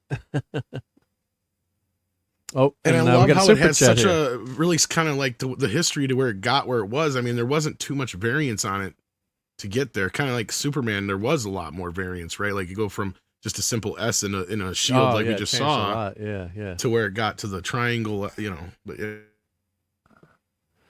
And so JT rolls in with a huge super chat. Says, Alan Moran to your New York Football Giants. I thought they had in the bag in the fourth shot, but they bet too boldly listening to Quark. Yep. All right, so let's play a few clips here for Mr. JT Kirk. Mr. Kirk. Captain, I see no reason to stand here and be insulted. There's only one thing I want to say to you, Commodore. You're a dumbass. You're a dumbass. Well, a double dumbass on you! I like you a lot. Yeah. Thank you, JT. Yep.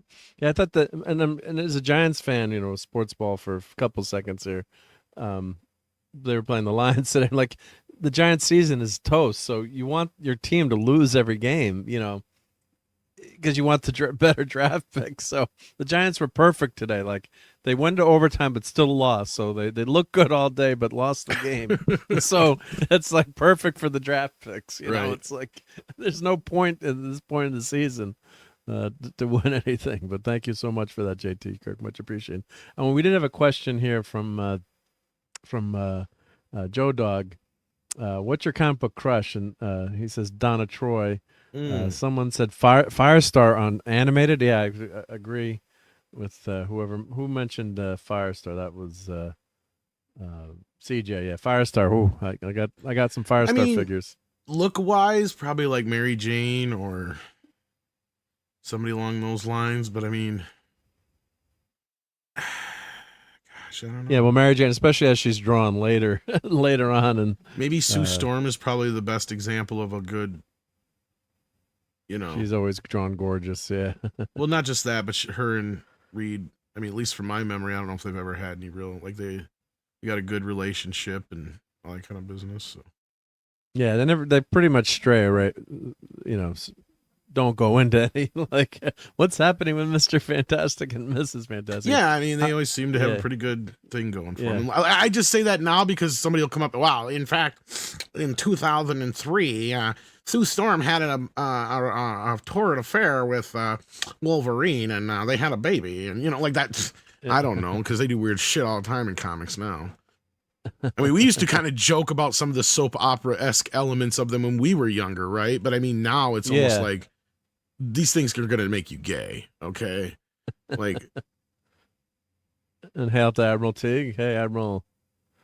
JT's a power girl. I would say I'll do something obscure here. Carla Soflin, Moonstone. She was probably. I thought she was always. Or Screaming Mimi was also very, very cute. From the Thunderbolts, the real Thunderbolts. None of these fake Thunderbolts. And I mean, not to get on the topic of Superman again, but this is one thing I feel like is kind of missing. Is like it's one thing that we have family entertainment, but like when it comes to the superhero movies, like what happened to the good old wholesome stories? Like they just don't exist anymore. It's like that's why I was kind of happy with Superman, even though Superman did kind of lean a little bit into the PG-13 era and stuff like that, but arena or whatever you want to call it. Just I don't know.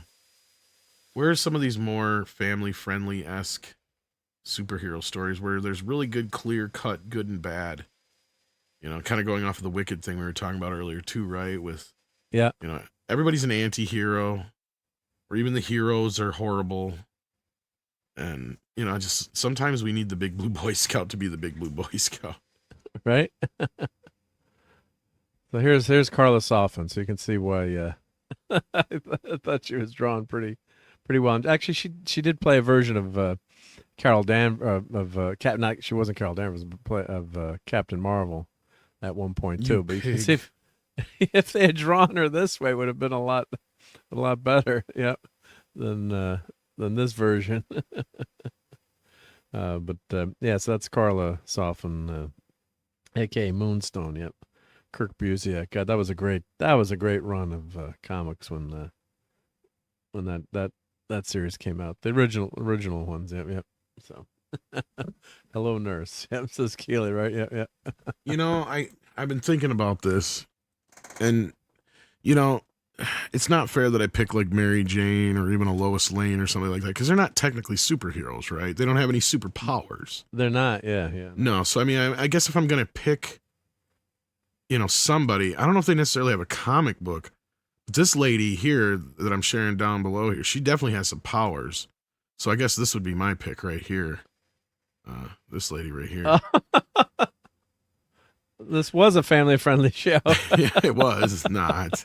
I've used the F word a few times. I think we got pretty racy right off the bat. Yeah, we did get pretty racy. Yeah, when I'm around, all bets are off. Like, all bets are off. You never know what's going on. Oh, my God. That's horrible. Yeah. How much is her bond? Exactly. Oh my God. That crazy to fucking hot ratio going on there. Yeah. She loved him so much. Loved me a long time. Oh my God. Long time. Actually. Yeah, she's not even Asian. What the fuck?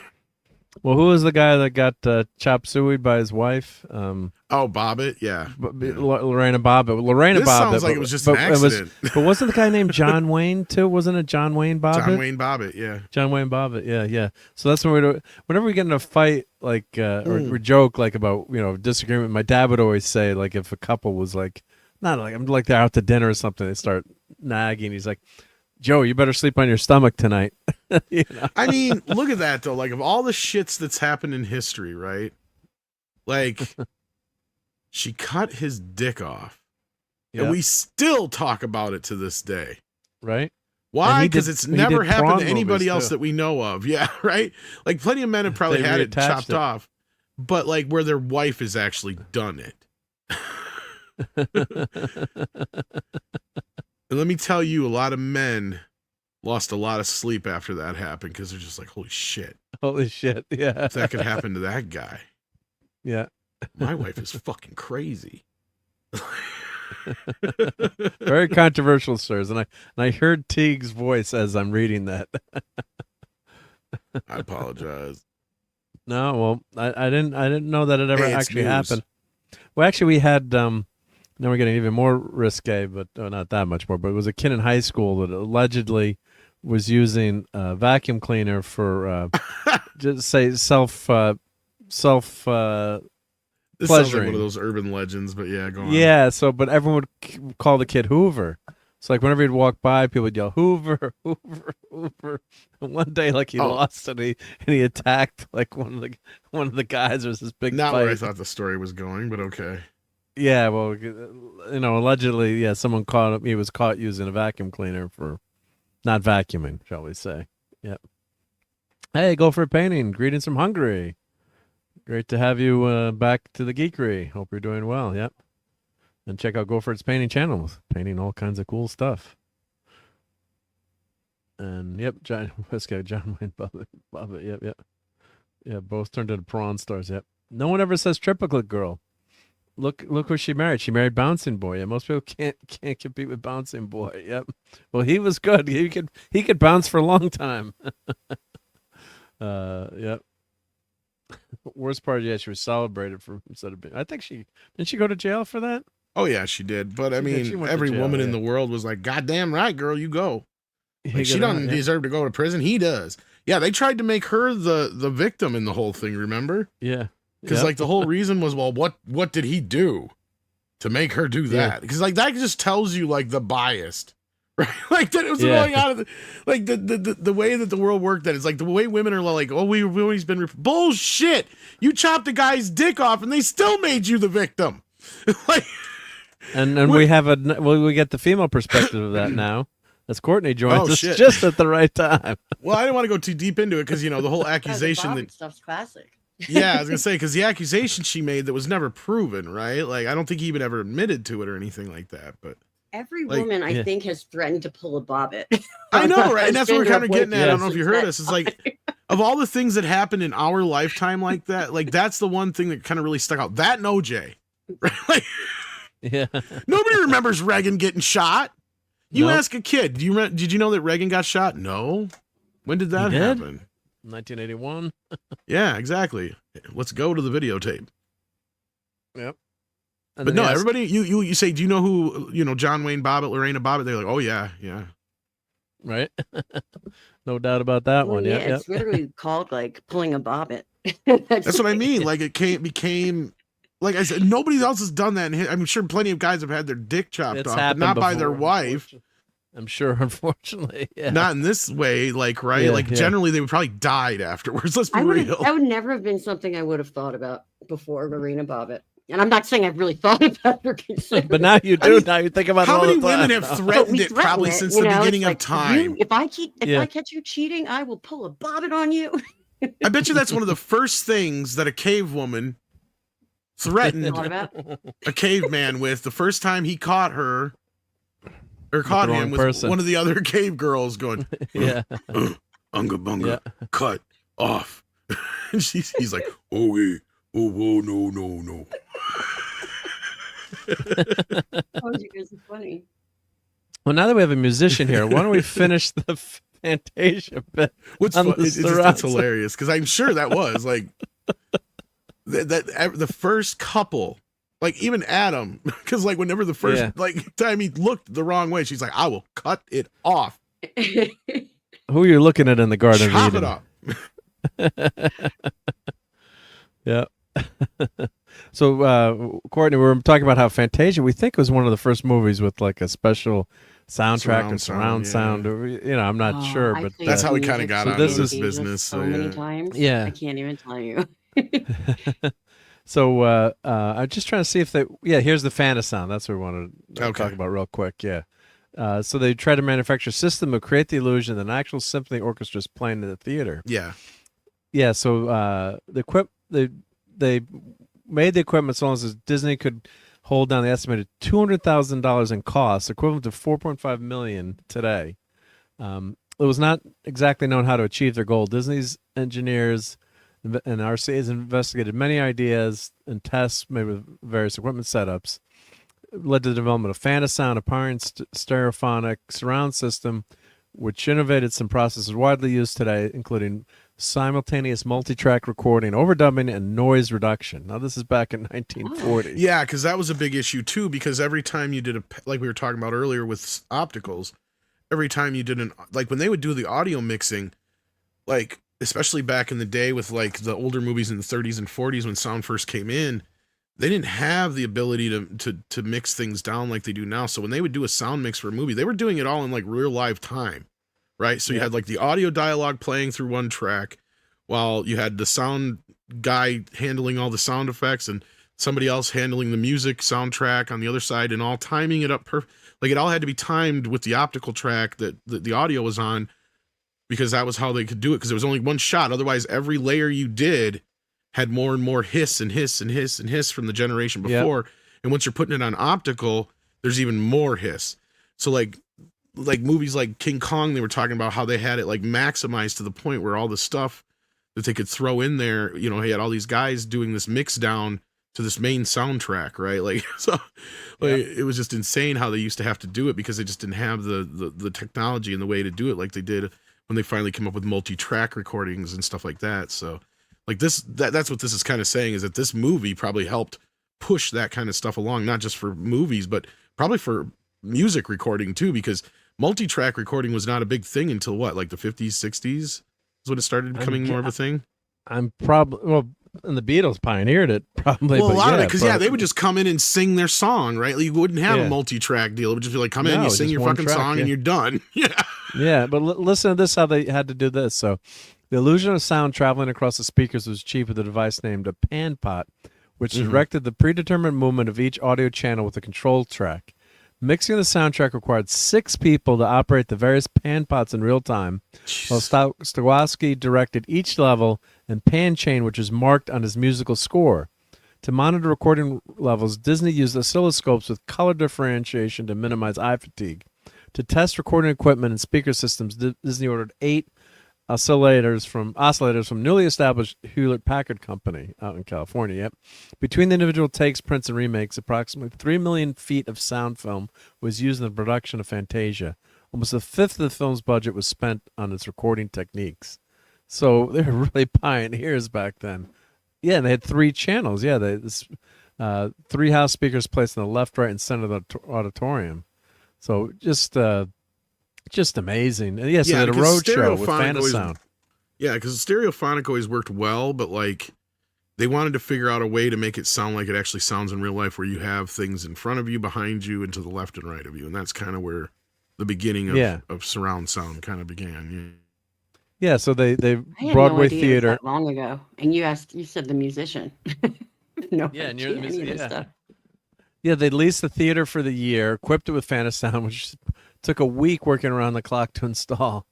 And so the ticket demand was so great that 8 telephone operators were employed to handle the extra calls, while the adjoining store was rented out to cater to it. I think Fantasia didn't even make its money back on its initial run, did it? I think it took a couple of re-releases before it finally was profitable. Yep, it ran on Broadway for 49 weeks, the longest run achieved by a film at the time. Yep. So, but yeah, then they had 12 road shows throughout 1941. So yes, it had a road show. Yeah, but with that special equipment. Yeah. That's crazy. So this was. Well, that's let's see what they say here. The magic of movies has been lost because of shit like that. Everything's so quick and direct, and just content now. Nobody's doing stuff like this. Yeah, this is groundbreaking. Yeah, so the first 11 road shows earned a total of $1.3 million, but the $85,000 in production and installation costs of a single Fanasound setup, along with the theaters having to be leased, forced Disney to exceed their loan limits.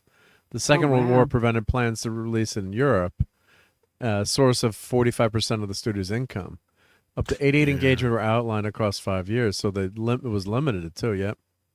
So and then they presented it would have been to hear though back in the day, full sound like that. Well, and Cinerama was another cool thing I would love to have gotten to see.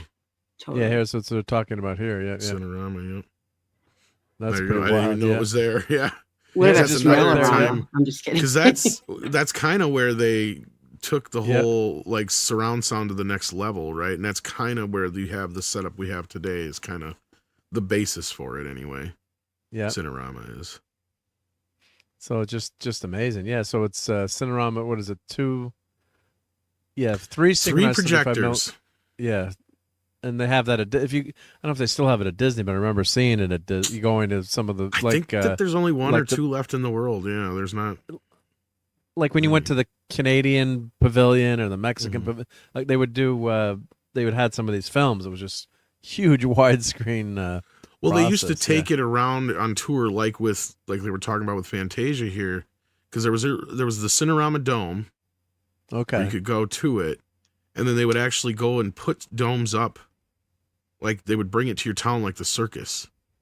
And there was actually only, I think, 3 movies ever actually filmed in Cinerama because it was such a pain in the fucking ass. What's tracking it together, right? Yeah. 3 cameras. And all the movies they did in Cinerama, they shot both ways. Because it was like Oklahoma, The Brothers Grimm, and I'm trying to remember the third one, if there was even a third one. But then from there on out, they just shot everything in 70 millimeter and squeezed it. So like 2001, even though it's always advertised as a Cinerama picture and it played in Cinerama, I think, longer than any other movie, it wasn't actually shot in Cinerama. So, yeah, it was just shot in standard, like 70 millimeter or whatever. Well, not standard, but, you know, 70 millimeter, and they just squeezed it down to fit the Cinerama screen is what they did. Yep. So, and Disney, they converted Fantasia to widescreen, too, using this process. But Fantasia is just so amazing to read about, and all this tech, you know. So now that would be interesting to see what they had to do to get that to work in a Cinerama, because when they shot Fantasia, that would have been in 1331, and they had to widen it out to 231. Yeah, so they had first of all, they had the negatives were deteriorating, so they found a 4-track copy. They used the remaining Fantasound system of the studio. 3-track stereo copy was transferred across noise-free telephone wires on a magnetic film at an RCA facility in Hollywood.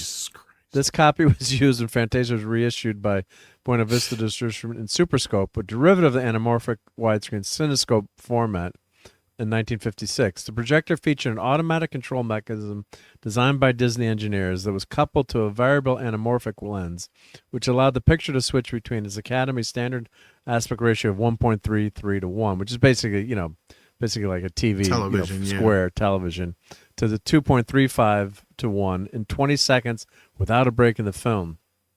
This was achieved by placing the cues that control the mechanism on a separate track in addition to the 3 audio channels. Only selected parts of the animation were stretched, while all the live action scenes remained unchanged. This reissue garnered some criticism of viewers as the widescreen format led to the cropping and reframing of images. That's what I was asking. I was trying to figure out how they did that. If they had, because because it was Hollywood didn't go widescreen until the 50s. Not until the 50s to compete with TV. Yep. Yeah, there was a few films before that shot like that, but not many. Not many, probably. They dabbled in it. Even John Wayne was in one of the first widescreen movies, believe it or not. Oh yeah. And I'm trying to remember. So it was shot in both widescreen.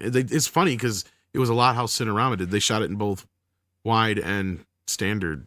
At the same time. Yeah, it was. It's a big cast. What movie is it? It's the shit. It's one of his first movies. Something like it's where these guys are going on like a wagon train. I'm trying to remember the name of it. Somebody in the chat might remember, but anyhow.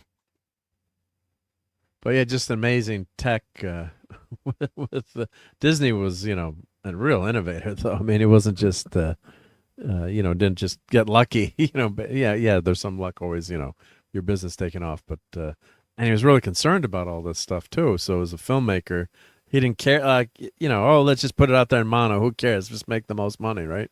And that's what we're complaining about with Hollywood today. Just all the. Oh no, Disney was like more James Cameron than James Cameron could ever be, as far as like. Right. I want to do this. What's it going to take to do this? Yep. And they'd invent it. Yep. They invent it, right? Yep. So it's just amazing. Yeah. So, and they restored it for the 50th anniversary too, as well. So, just amazing work to reissue it. Yep. The soundtrack was restored. Yep. So, just amazing. Yeah. So we're going back to like the movies from 1984 just to compare what's original, right? So, where's the remake here? Ghostbusters. Well, Temple of Doom is a. Scarface is in there, but it's a sequel. But like. That's a sequel. But Scarface, I think, was a re-release because I thought that came out earlier. Yeah, before, but I could be probably wrong. Was. Yeah, probably. If I scroll down. And that, or it was in 83, and it was caught in. That's what it was, probably. You know what? That's what it was. I think it came out in 83, but it was late. It made 83. 45 million total. Yeah. So yeah, it would have been there up, you go. So it made part of its money in 84. That's why. It would have been up here on this list. Holy shit. God, that movie did so well. And talk about a movie that had very little staying power. Like, who even remembers that, really? I mean, a few people. There can only be one. I had to be able to read this. Yeah. This is the best year for movies. It is, yeah. Breaking?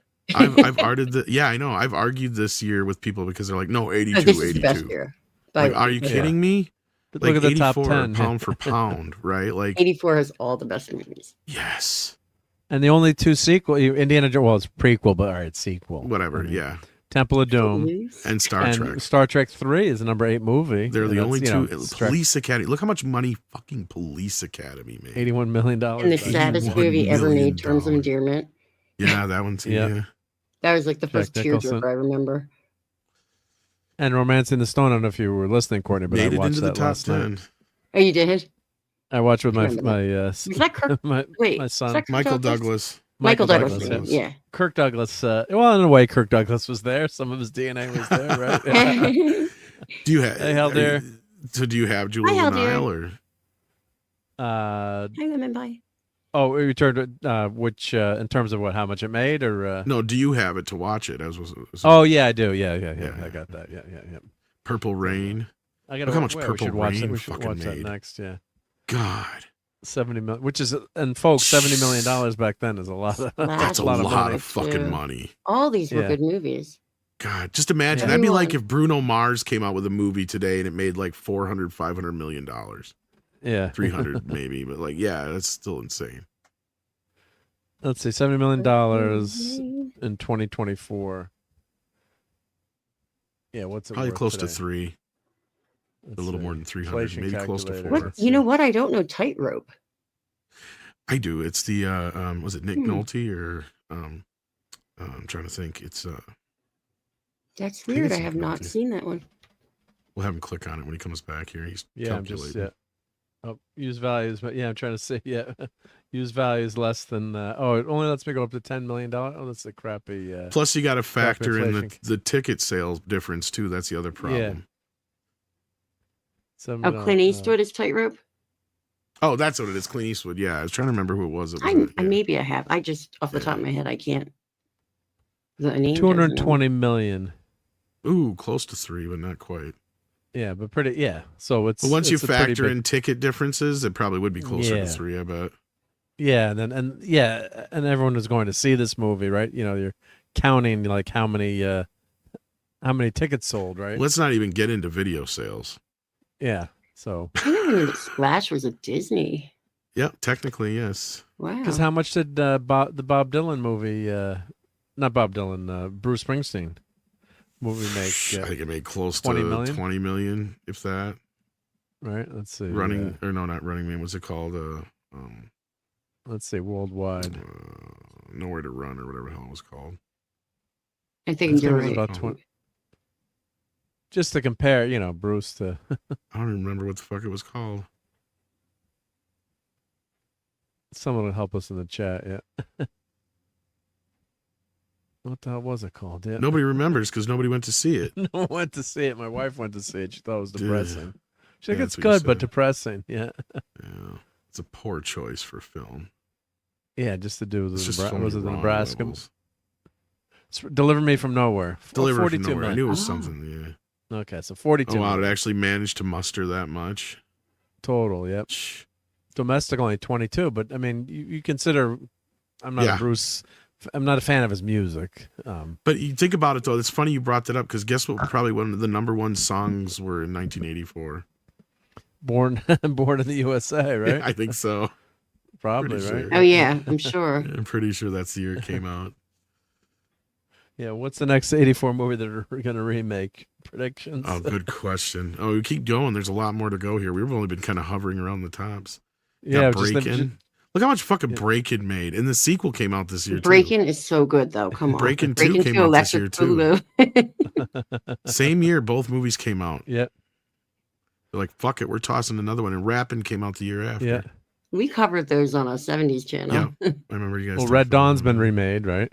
Yeah, that has Bachelor a lot of Party these made that much? will never get remade. Disney pretends Bachelor Party doesn't exist. Oh my God! That's Yeah, so funny. the Tom Hanks, along with Revenge of the Nerds. Yeah, Revenge of the Nerds was like one of my favorites when I was younger. Canceled. 2010 came out this year. I don't know what would they remake? Would they never do 16 Candles again? No, well, never say fucking never. I hope they don't. Yeah, I was gonna say if anything, now that you bring it up, that's the one that probably has the most chance because they'll end up bringing in like one of those new teeny bopper fucking chicks. They can't redo the John Hughes. Like, there's just no. The beauty of this movie is unless you change a lot of stuff, I don't even know if you could do this movie now. Because there's this one's sexy girlfriend. There's so many. This movie's very problematic. Yeah. Yeah. Well, they call it considered a graping scene, and when there's a lot. Jake was so hot. Yeah. Oh, sexy girlfriend. You're so funny. And what's her name? Joan Cusack. John Cusack. Yeah, John Cusack did it too, I think. Yeah. Then they got. Is this the Joan one where? Was so funny. Yeah, this is the one with the panties in the bathroom, right? With Yeah. See, there's a lot of stuff in this movie that just wouldn't get away with now. I don't think. Yeah, Jamie Gertz. Yeah, was Robin. God, that was the sister. Yeah. She was a hot number for a while too. I remember, and then she just kind of fell off. Oh, she was the sister that took too many They gave her too many Valium or whatever. Yeah, too many Valium. Yeah. I had her on her period or whatever. No, were they Valium or they might all? Oh, that's right. No, I think they ended up giving her Valium by accident. You're right. Because she's freaking out. Yep. Yeah. She passes out on the altar. Yep. That's right. Yeah. It's been a while. Long since I've duck seen dong. Beth Ringwald. Who's that's It must be Molly's sister. Sister, yeah, red hair. Yeah. I would imagine so. Yeah. I didn't even know that she existed. She does exist. Well, Zelda Rubinstein was. I forgot she was in this. Oh yeah! Oh my gosh! This is so funny to see. What's funny is her picture looks like a fucking school picture. Look at that shit. This house is clear. Carol Cook, yeah. Wow. Yeah, it was. And this movie, like God, the girls in high school just went. Well, and the beauty of this movie is, even though it's kind of a chick flick, it's as a guy you can watch it and you don't feel like you're going, "Oh my God, somebody fucking shoot me." I'm going to tell you though, I liked Pretty in Pink more. I have a problem with Pretty in Pink. Pretty in Pink. Yeah, I love Ducky. The fucking test audience ruined that movie. They changed the ending on it. They changed the ending. You didn't know that? Yep, from the test audience. Yep. Oh wow, you didn't. Oh, so yeah, it's even on. It's on the DVD. I don't know if it might be on the Blu-ray. I know the thing where they're talking about it is, but like, I've only probably ever watched it on TV or on VHS. To be honest. Well, no, but like they have like this thing where they talk about it because the original ending, she picks Ducky. Yep. And the audience the original test audience freaked out. Well, it was a bunch of like 12, 13, 14-year-old girls. It's like, what the fuck are you doing listening to them? I loved Ducky. Ducky was awesome. And I love that her older So they went back and reshot it to where she got with Andrew McCarthy, yeah. But they did have the scene, you could see where she's with and I think they changed Ducky. A bunch of his stuff too, where they tamed him down and not to make him so much of a jerk either because of that. But like, yeah. Well, that movie had what's his name? That played Blaine. What was that? It's that he's in a lot of the 80s movies. The blonde guy. He plays like the best like jerk yuppie kid ever. Oh, are you talking about William Zabka or whatever? Or no, this is the other guy. I can't remember his name. I know who you're talking about, but I'm trying to remember now. Yeah. He plays. No. You're talking about Is that who? That's Zabka, but isn't it? I don't know. Someone different. Hold on. No. It's what's his face? Spader, isn't it? Yeah, James Spader. That's what it is. Yes. Right. I was going to say yes. Yeah. I knew him. Yes. Yeah. I like Pretty in Pink, but the ending sucks. That's the problem with it.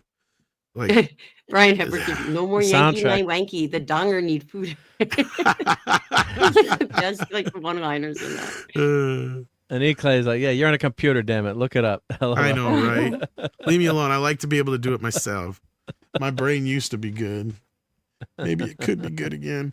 But I mean, none of these are as good as Breakfast Club, though, right? Like, I mean, Breakfast Club's amazing. The top, yeah. Yeah. But Although I will argue that Kelly John TV. Hughes' best movie is Planes, Trains, and Automobiles. Don't get me wrong. I agree with that. That's. I mean, his teen films are great, but I mean, Planes, Trains, and Automobiles, man, that's a fucking masterpiece. And yeah, still say that I gotta watch that John Candy documentary. That reminds me. Yeah, I haven't watched that. I yet. want to see like that. I me. heard that was great. Still say he was robbed of an Oscar nod for that movie. Oh, we missed John Candy. Yeah. Really and Pretty in Pink had they didn't make it for the movie. It was actually recorded before the movie, but they used it the Psychedelic Furs song, which is like one of my favorites. So that's knowing cool. John Hughes, he probably picked it and named the movie for that on purpose. Because of the song, you think? Yeah, because he was very into the music. Like I even have that. I don't know if you saw it. They put out like this collection here. Was it last year? No, it was about 2 years ago now. Wait, I'll go grab it here. Hang on. Yep. But yeah, we just got so many good movies back then. It's just guys, keep it clean in the chat here. Come on. You got a lady. Oh yeah, I saw something. Hey. This is a sort of family friendly show boys, at 1:30 in the morning, right? Yeah. Okay, so what John would do is he would actually put together mixtapes when he was writing the scripts. So they put this box set out a couple years back. One thing I miss so much is mixtapes. And it has like a bunch of the songs from all of his movies on here in different versions and the various ones. And some of the stuff has never been on the soundtracks before. Yeah.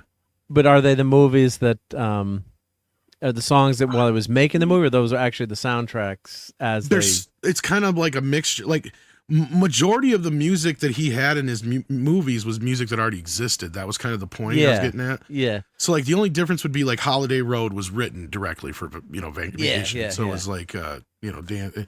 A couple songs and like the Simple Minds and stuff like that. Yeah. But otherwise, these were ones like stuff that he had like, and some of them are like various like 7-inch mixes and stuff like that were different from there's and stuff like that. So it's a whole really cool, and even comes with like a cassette and stuff. But it's really new, or is that old? The original 7-inch of Pretty in Pink, and it was 22. actually a split 7-inch.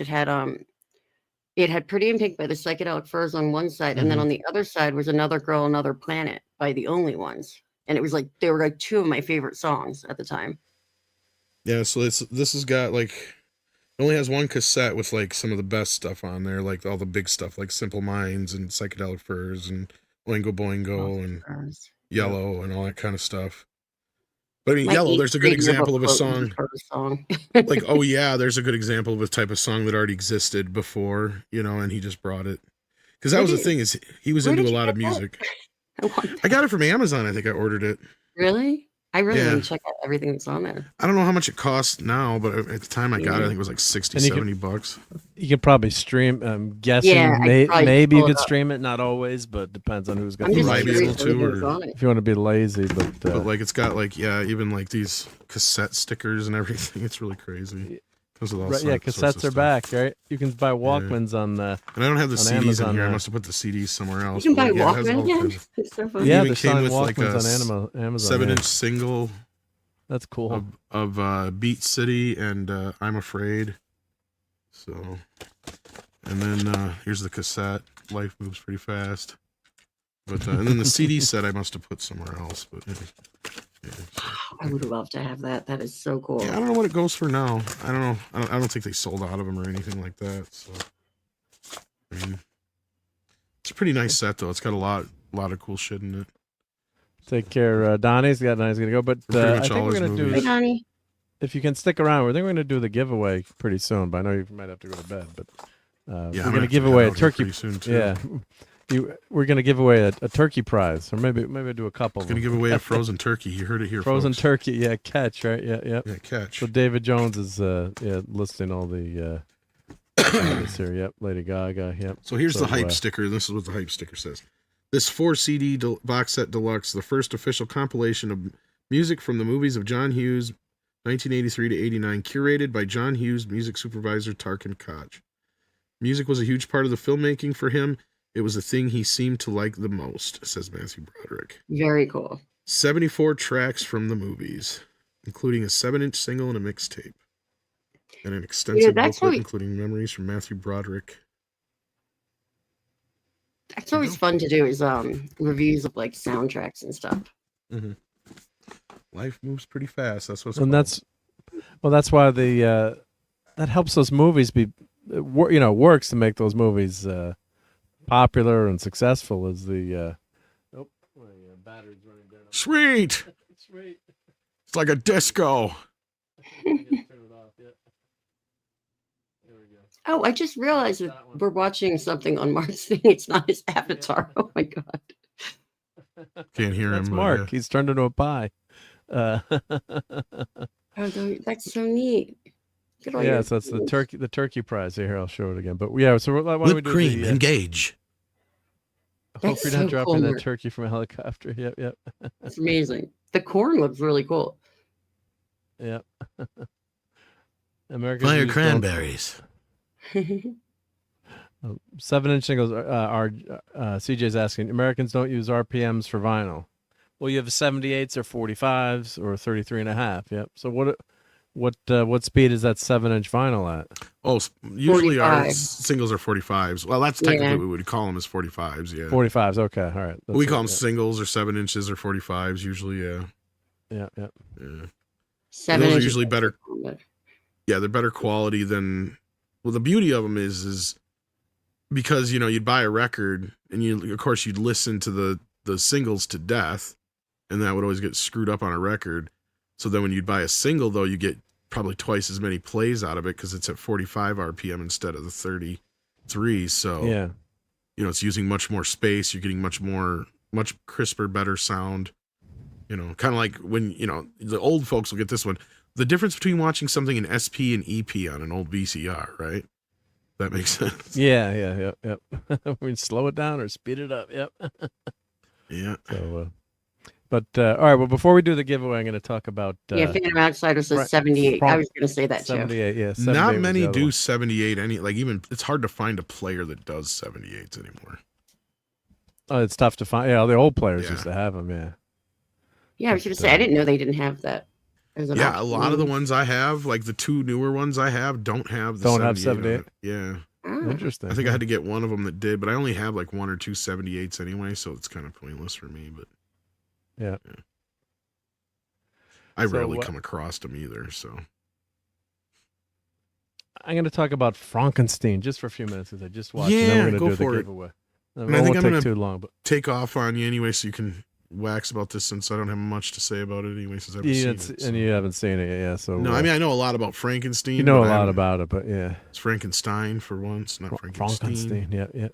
So it's pretty. It's a good looking movie. Courtney, I'm assuming you haven't seen it yet. It's on. It's on Netflix. You know me. now, I'm yeah. like I see things like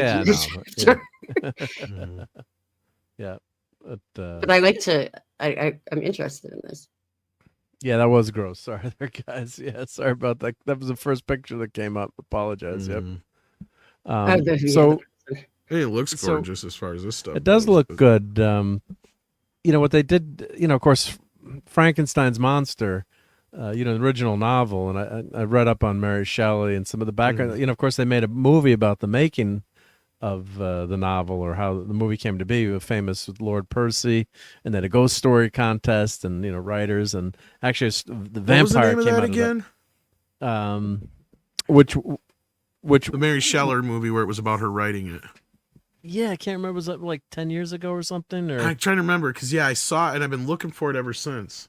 I can never remember the fucking name of it. It's an amazing story. Because it's funny because I would have seen this probably had it not been for my ex. But the point is like I'm a big Frankenstein fan. Like he's probably Frankenstein is probably one of my favorite of the classic Universal monsters. So I have like me too. I've got Frankenstein and the Bride of Frankenstein blowing bubblegum bubbles on my wall. Pictures of it. Well, anytime I find like something that's related to Dracula or Frankenstein, I'll usually get it. Like. So me not seeing this yet is kind of a big deal. Because I even went to see the Branagh one in theaters and stuff like that. The only ones I haven't seen recently have been a couple of the. There's a few I haven't seen actually, but yeah, I try to grab whatever one I can. But and Mary Shelley's life, like I said, is a movie unto itself. Gothic is that what it was called? They're saying in the chat. Gothic, maybe. Is that it? That's Mr. Pete. Creepy little book. It could be, yeah. Oh, is that Pete? Yeah, that's Peter. Hey, how you doing, man? I ain't talked to you in forever. Great to see you here. Yep. That's called Gothic. Okay, thank you. Oh, Yep. cool. Thanks, man. Good to see you. So what happens, Mary Shelley's life, she's marries the famous poet, but it's, oh, God, the background of this. So she, the husband, Percy, is cheating with her. And she's not even, I guess I'll just say she's 18. Let's leave it there. But people got married a lot younger back then. They died when they were like 40. 40, yeah. So and most women died in childbirth, but like, yeah. Yeah. So wasn't it like the a husband, very high ratio or whatever, but yeah. Yeah, extremely high, unfortunately. Yeah, so her mother had died in childbirth, and just Percy's life is it's just crazy life when you read about it, and her husband, the poet, and but anyway, there was Lord Byron. So if you're interested in just read some of the background on how that came to be. But it's considered the first science fiction novel, and the first the start of Gothic horror. So and I think she started writing when she was 16. So it's 18. It came out in 1848. Was it 1818 or 1816? This book came out. So of course, back then you're talking playing God, and can you reanimate a corpse, and who so many different ethical considerations in this movie, and they kind of merge the Bride of Frankenstein into this movie.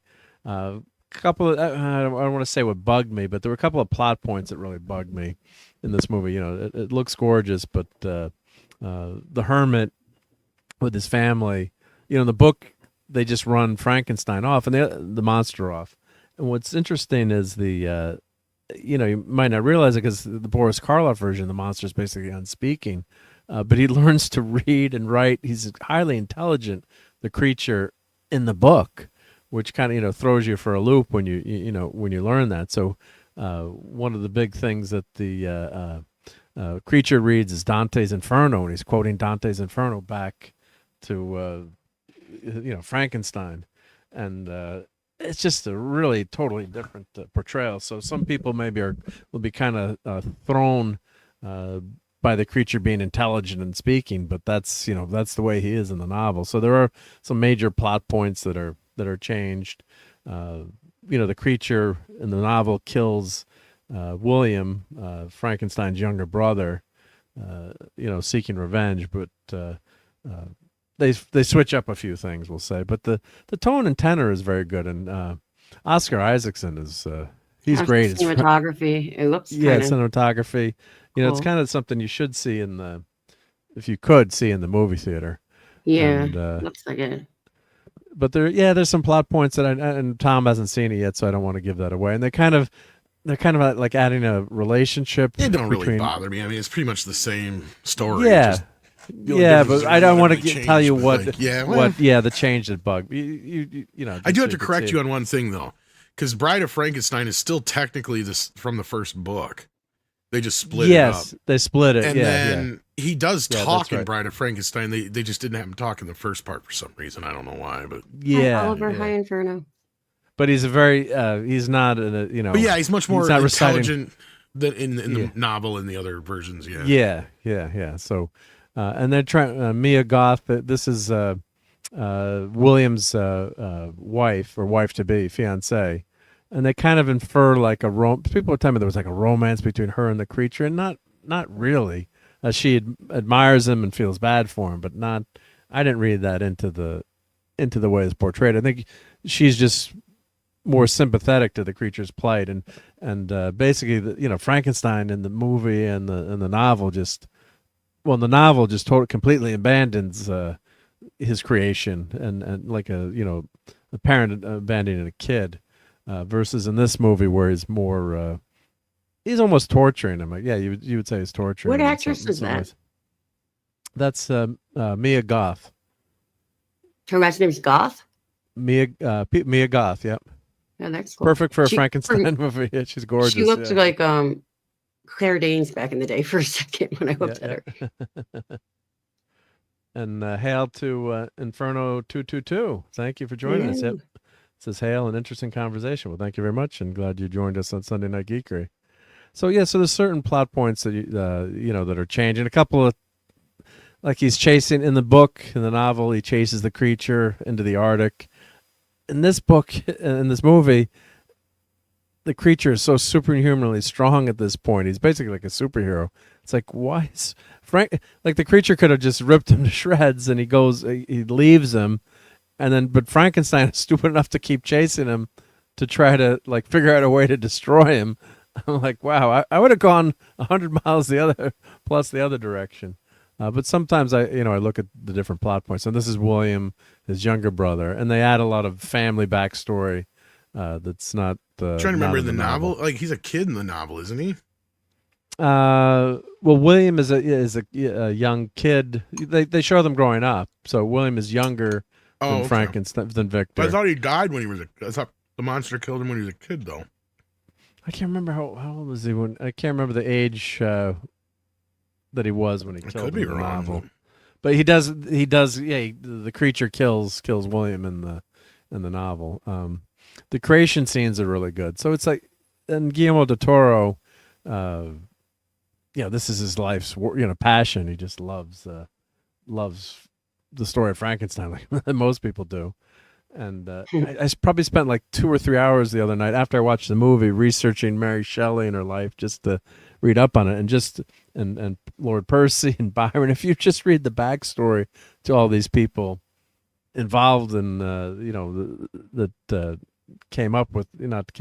germination of that idea, with all the different creative influences, and actually her mother was actually considered one of the first women's rights authors with her book. So what was Mary? It was Goodstone. Was it Goodstone?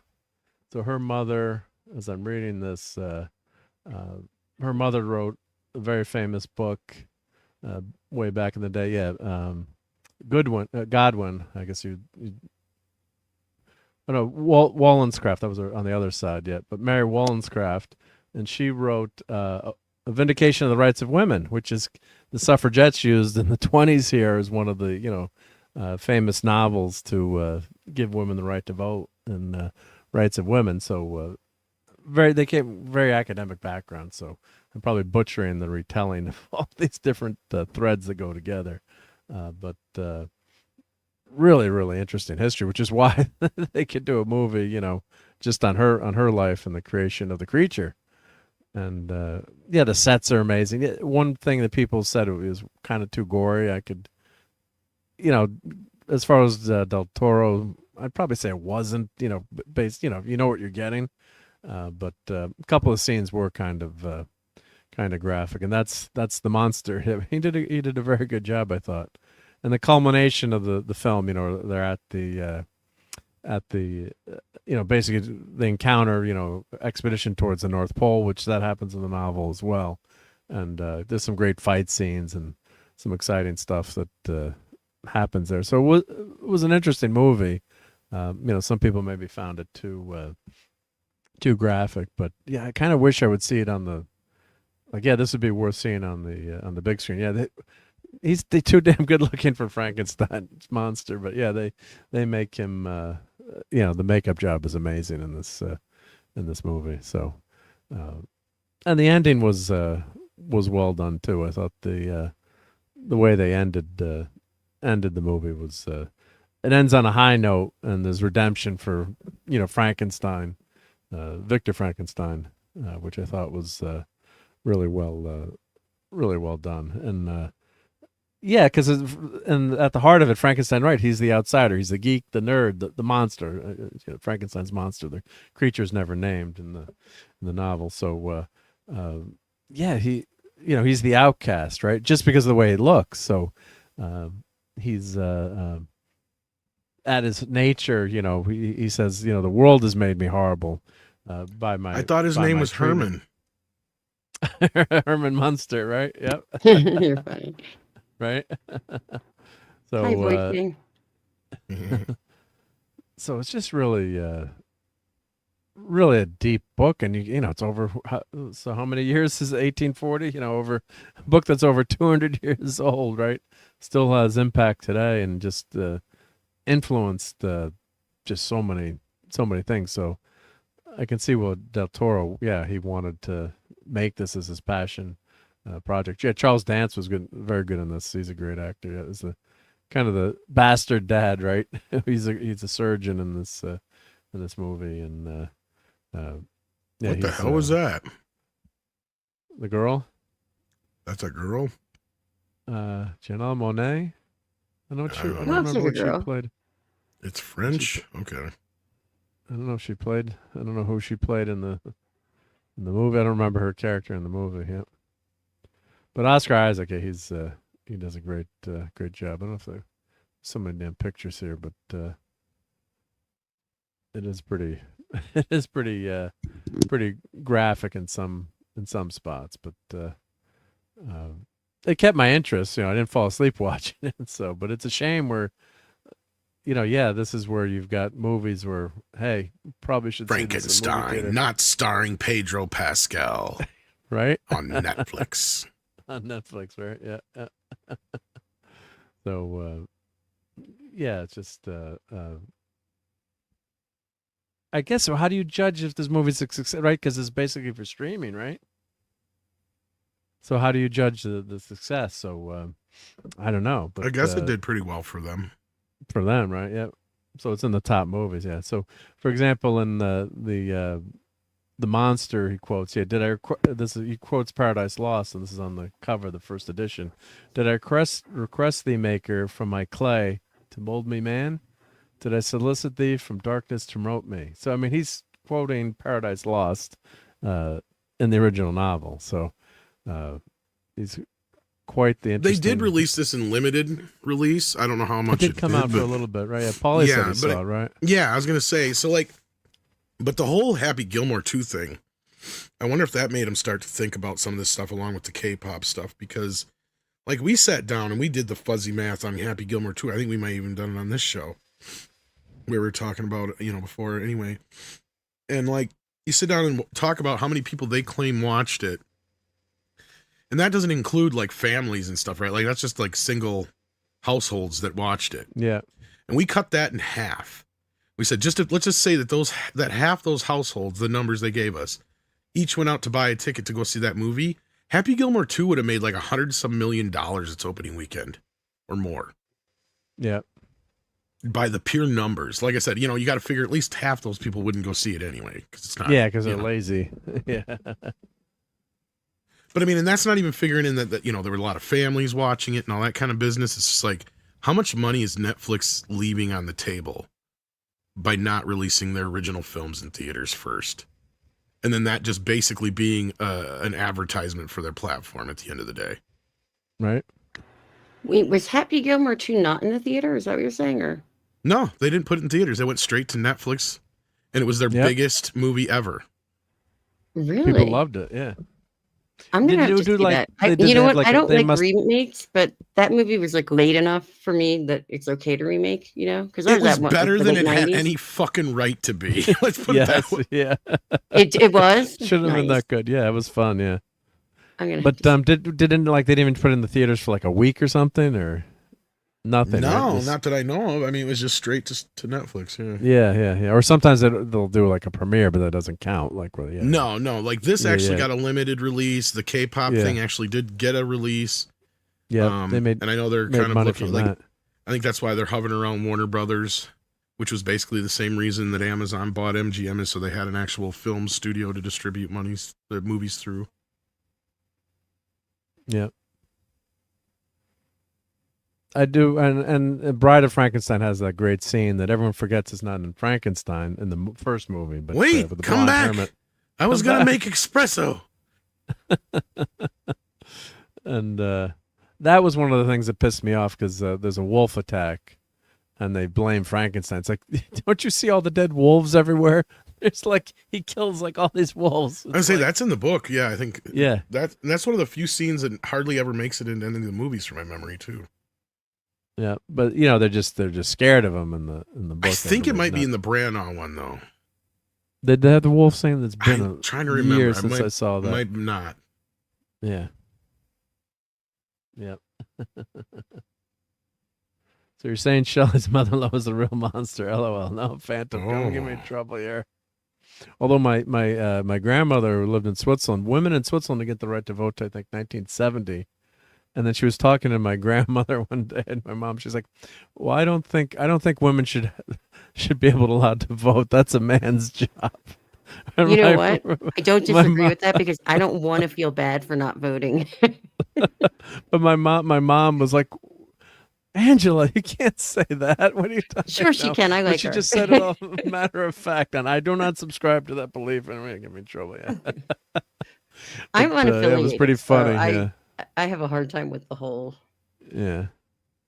But it was just, yeah. So it was funny. Yeah. So of course they're extremely wealthy. All these people mucking around with all these experiments, and then Christopher Waltz, of course, is always amazing. And he's got a backstory that, there's a reason why he's funding Frankenstein to make the creature. You find out later there's a reason. Yeah, yeah. And Brian loves that. The Hammer films are amazing. Yeah, Peter Cushing. Yeah, yeah. I love those. Hammer horror. Yeah.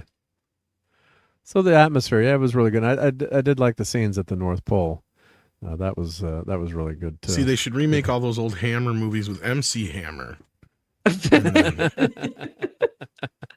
Genius. That I would watch that. Oh, what was really good that came out a couple years? The Terror, when the expedition to the North Pole. Was that called The Terror? I think it was. I think it was The Terror. Yeah, yeah, that was on Netflix. Yep. So that was based on. Now I'm goggling it. Yep. So that was really good. And they did a second season to it, which didn't make sense. But it was Franklin's Lost Expedition to the Arctic. Yeah, and really just the terrifying portrayal of being stuck in the ice there. Yeah. So yeah, so I definitely recommend everyone watch that. I think it's if you like horror, if you like Frankenstein, I don't think you'll be disappointed. There's some plot points I didn't were kind of bugging me, my nitpicking, but overall it was pretty well done, and yeah, it looked amazing, and Oscar Isaac was really good. Yep. Yeah, she's Mia Goth likes to wearing really crappy see-through dresses. Yeah, but they're cheaper when they're see-through, aren't they? Yeah. Yes. They're saving money. They're saving money. Yeah. And humoring, population. Just say you're saving the environment. Yes. Yeah, that's all you need to do. Yeah. I'm saving the environment by recycling plastic. I don't know. Yeah. Something like that. Yes, Inferno. All right, so let's do a giveaway here. Oh. So let's do. We need to. And this is some high quality stuff, guys, because I got some let me stuff show from this. Mark, and yeah. I'm still waiting for Mark to find a Boston Terrier for me, or something really cool in rock and roll. Is Mark talking? Because we can't hear him. No, I had to go away from. I was trying to show the turkey prize. So my mic. Because I could kind of hear your voice, but then I'm like, wait a minute, is he actually talking? Switch my mic here. Yeah, let me switch my mic to the other. The headset. It's going to sound wonky, but still hear me now. If I'm on this headset mic, you're on the phone. I'm on the phone. Really Sounds like I'm on the phone. So here's the turkey prize. Oh, it's a turkey. I want to order a pizza. I didn't see that. So, cool. Oh, you didn't see those earlier? Yeah, those are neat as hell, aren't they? No, I was just listening earlier. I didn't have that. Oh, yeah. Hi, Tiger Stripes. I'm almost jealous he didn't send me one with the box, but he sent me so much I can't complain at all. Yeah, it fit like pretty much. Those boxes maximally filmed to the max. Don't like those kind of things. Like I don't think they're as clever as most people think they are, but that for some reason just looks like something I would bring out at Thanksgiving. Right? For some reason. Because I don't have a lot of Thanksgiving. I don't have anything for Thanksgiving. I'll be honest, 100%. Like, I have Tom, nothing. did you get your Nosferatu thing? Oh, yeah, from Mark, yes. I was just like, when you didn't respond, I'm like, uh-oh, did I just ruin it? No, yeah, it took me a second. Yeah. Because, it was the light thing, yeah. Yeah, the light It was- switch guy. Yeah, It was yeah. like, whoops, for a second there. He sent me All so right. much stuff. You have no idea. Like, I was gonna do a video, but I'm like, I'll be here for like 10 years showing all this stuff off. You should still do it. I might eventually. I just gotta get around to it. I had so much stuff in that box. I actually impressed Did you myself. paint with all these, the- Mark? These weren't painted, so that's the beauty of having the Yeah, no, multicolour it's cool that printers. he can do this. So, like, how much would one of these cost now, just to kind of get an idea Well, of what probably you spend on it and the time and all that Well, business? the time is the big thing. So, like the filament on this one, it's not too bad. It's probably like, I'm guessing like $5 to $10 worth of filament, maybe. You can calculate it too in the machine. Like the pie is actually, a lot of material in there. The other stuff is actually pretty quick, and then it's just the time too on the machine. So anything 'cause you with can't quite more make than the one pie hollow like you would with a mold. Where did you Yeah. find this design, or did you do So it? this is on Maker World. Yeah. So let me put the design there. So because I didn't design this. So I was gonna say, 'cause that's like, it's brilliant. It's funny. yeah, I saw it and like clicked. I'm like, this is just hysterical. This is awesome. So here is the Starship, and they call it the Enterprise. I like calling it the Turkey Prize, but Turkey Prize, yeah. So here's the let me get this into the chat here. Oh, why is Windows not cooperating with me? Because it's Windows. Because it's Windows, yeah. Let me I share have my Windows screen here. 11, and I still don't know how to use it. Well, I use a utility to make it look like Windows 10. Stardock makes that. Yep. So here's the link. Let me put the link into the project. So yeah. So if you're and hail to Tiger Stretch, great to see you. If you're want to get into 3D printing, you can buy the Bamboo Labs printer right now for the small one. I think is $200, and then the same size as the one I have here is, I think it's $280 right now. You can get the Bamboo Labs A1 printer. So if you want to get into 3D printing, it's actually the perfect time to buy a 3D printer as we do some quick enabling. But I would recommend the best way to get into it, either that Mini or this. This is the Bamboo, the A1. Let's see, how much is this? So it's 256 by 256 by 256 millimeters. About eight. I'd get one, 8 but I'd inches. just end up making a bong or something. So this printer, how much is, all right, so 280. So for what you're getting, like my first printer that I bought, that was I had like a really cheap printer to begin with, and the second printer I bought was totally manual. This one you can pretty much probably be printing within a half hour to an hour. In terms So what of kind setup. of bongs can you make with this thing? Pretty much anything you want, I guess. Yeah. So, but yeah, Bamboo Labs. This is the one I would recommend to get started in 3D printing, just because it's kind of like the Apple of 3D printers in terms of the ecosystem. It's not totally open; it's a closed system, which pisses people off. I know low spec Linux would not like it, but it just makes it easier and makes it work a little bit. Like you could print stuff from your phone, like you could go to make. That's cool. So if you go to search Bamboo Labs, and you want to go grab this link here. I don't even have a regular paper printer. Yeah, so maybe get a pathetic regular I am. paper. I do, but I don't know if paper. it works. And I just use it as a Yeah. scanner whenever I do have it plugged in. Right? Yeah, I miss having one of them for the scanner reason. Yeah. Let's try this new feature they got in Streamlabs or StreamYard. Let's So see someone was asking if that was printed all together or in parts. Yeah, so let me open this up in Bamboo Studio. It looks like you had to put it together almost, doesn't it? Yeah, that's right. It's a It very looks easy one. The designer on this. So you're did gonna a have to great, hire a bunch of great job. Mexicans or Chinese kids to put To these run the together. line? Then, yeah.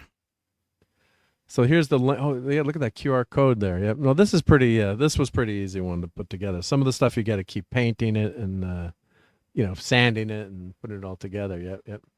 Oh yeah, you could print this if Just you have open the a right shop color. in Mexico. Then you don't have to worry Yeah. about any of the copyright bullshit or Yep. China. So what you can do is the other thing to do too, if you don't have multicolor, you could print the parts and then paint them separately too. But a lot of the designers too, they'll try to have these parts set up so that they'll separate them so it prints faster. Because anytime you combine the colors, it takes a lot longer to print. And of course now there's new printer with multiple nozzles that print together. So it's funny because I remember when these first came out, it would take you days.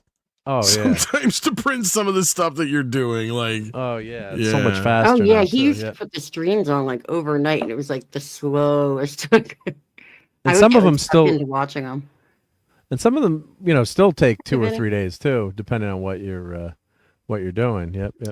Yeah, don't smoke out of But my point is, plastic. I'm imagining the things that take you 2-3 days now would have took months. Probably before to do. The speed of this printer. Yeah, that was a big selling point of Bamboo was the speed, and their Core XY printers are much faster, more reliable. So that's the bottom of the pie there. So you print the corn cobs in yellow, the bottom of the pie, whatever color you want, and then here's the whipped cream. So I could have done some touch-up paint to this, but I didn't think it really needed it. Like you could go over the top. Little here's glaze, the turkey leg neck. Yeah, one of the guys in there, he glazed his. He did like a really fancy job with a torch. There's the tin, so you could print that in silver, and the pie I did in pumpkin. I'm sitting here color. trying to think of like what other things you could do with like a Thanksgiving theme like this, right? Like, because I think this could be because there like isn't a really like Ghostbusters thing or something. something. Yeah, exactly. Like because. Or the Millennium Falcon with something, or something star, just so They many have geek the things. Ghostbusters car in my town. It's crazy. I see it all the time. Or like the DeLorean, or Yep. So like here's the this piece they're telling me it's going to cost $1.77. It's going to take 70 grams of material. So that's how they calculate it based on the price. So it's probably more like $1 to print. So really not much, but then you combine all the pieces. And it's telling me this would take 2.5 hours to print that one piece. And I think the pie was a great idea. He said he'd print phone cases, custom phone cases. Oh yeah, people do fun. That's a great custom idea. phone cases. Yep, you do it in TPU. Yep. So I print on the printer. I value hard copy for facing down. I do bureaucracy. too. Yeah. I miss having a printer. And hi to Davina. Great to see you here, Davina. Yeah. Yeah, so you can do print with all different. The basic is PLA. You can print with the enclosed printers. You can use they call them engineering materials with like carbon fiber in them, and they're coming up with all kinds of materials that are much stronger to print with. But PLA or PTEG are the two most common filaments to print with. And if you're not doing anything that has to be a part that you're going to put in a car or something, or you really don't have to worry about the material that much. Of course, if it's something that's going to go next thing outside, you know, you're gonna 3D print yourself like a fucking airplane or something and fly it. yeah, fly away. They 7 years to print this plane. Things for medical stuff, right? Like medical there's a lot of dental applications for 3D printing. Where they make a mold they can make a custom mold of your mouth. Yep. So this is probably the longest part of the print. Yeah. So this one's 3 hours. It said it costs $1.50 to print. Yep. So yeah, the filament's not that expensive, but you get an addiction to buying all the different colors. You keep buying, like, I need this color or that color. Yeah. So let me show you. Let's see. I've got the. Let's see if I go here. Like, what's nice is you can. Let's see if we put in. Well, let's see. I have my collection here of. What is the website called again? Are you getting It's makerworld.com, and you can scan that to see if that QR code works, see if that feature works. Yep. So here the Thanksgiving, like you can make a collection. If you see a model you like, you can save it to print it later. So there's some like a Thanksgiving sign and just a couple of, basic things there. But like if you go to my, like let's say if I go to Star Trek. Let's see. It was Professor R2 just bought a 3D printer. Or if I go to Star Wars here, like it'll show you different Star Wars things you can print and make. So Star Wars clocks. It just you can go through a real rabbit hole of printing. I printed that this Darth Vader pen holder. Like who needs a Darth Vader pen holder? Well, I do, Everybody. right? So, right? Yeah. Oh, JT, yeah, contest time. Yeah, let's do this. Yep. So everyone, before it gets too late. So, let me stop sharing my screen here. All right. So what I obviously I would like to send it abroad, but I can't because we don't have a transporter. So yeah. So if you like one of these, we'll give away a couple of them right now. So we'll get 2 chances. But you've got to live in the continental U.S. unless if you do live in New Zealand, if you want to kick in for the shipping, because unfortunately the shipping is just outrageous trying to get to different countries. So, but yeah, we could work something out. And let's say, yeah. So everyone just put your name in. I guess I'm gonna go to. Let's say I've got this saved. That Wheel of Fortune here. Let's see, was it called Wheel of Names? Yep, wasn't that it? Let's see, was it? Yeah, I think it was Wheel of Names. Yep, I think that's what I want to grab here. So if you want to enter, put your name in the chat, just your name, and we'll put Am I those allowed to names up. enter? Of course you're allowed to enter, Courtney. Yep. Put my name in the chat. You did win one time, and I gave your stuff to Jill. I told you to give it to Jill. Yeah. You didn't Well, want it wasn't that I to didn't want it. I just thought that Jill's good to me. So. Yeah, well. She's a sweetheart. Oh, you did send me the ball. Oh, here we go. Here's Walter. Yeah, I found one. We can 3D print Walter. There we go. Yeah. Put his name on it, It's Walter. cute. Yeah. I'll save that. Yeah. I don't know if there's more. That was just the first thing I saw. Yeah. Okay, so we've got Courtney. Okay, so we'll always start. I got Brian Hepburn, and some people I have from the last contest, which was good. Caleb Levine. Yep. And I'll show the screen James first, so I don't miss anyone. Yep. And then Courtney, and I'm a slow typer, so hello computer. And then Phantom, and of course I'm going to need your address too. That's the other thing. So. Well, whoever wins can email that to you. Yeah. Oh, I'll put my email address up there. Yeah. Oh, so there. Do you not have one on your channel, like in the about section? Yeah, I do have all my emails on there. Okay, we got JT Kirk. Let's see. Wes Cagle.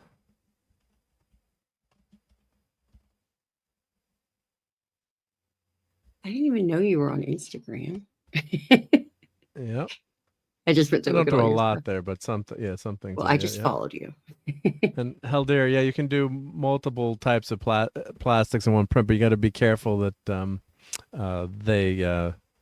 some types of plastic don't want to adhere to each other. So if you do PTG and PLA, it's not the best idea. So it depends on the plastics you're using. Yep. Okay. All right. So let's see. Do I have everyone here? Let me share my screen. That way people can see if I'm missing them. So Brian Hepburn, Caleb Levine, Courtney, JT Kirk, Phantom Outsider, Wes Cagle, Lenrod. And you guys help me out too if I'm missing. Yeah, CJ, Mark ain't sending it to abroads yet.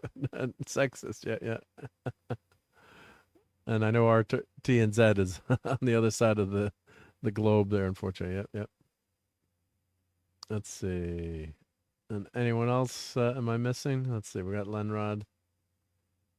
Oh, and Lenrod, I got to use ABS because I have tons of it. Yeah, ABS is good stuff. You got it printed at a high temperature. Yep.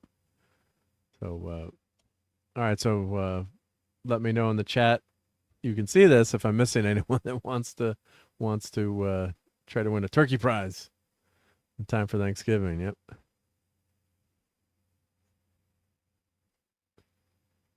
Let's see here.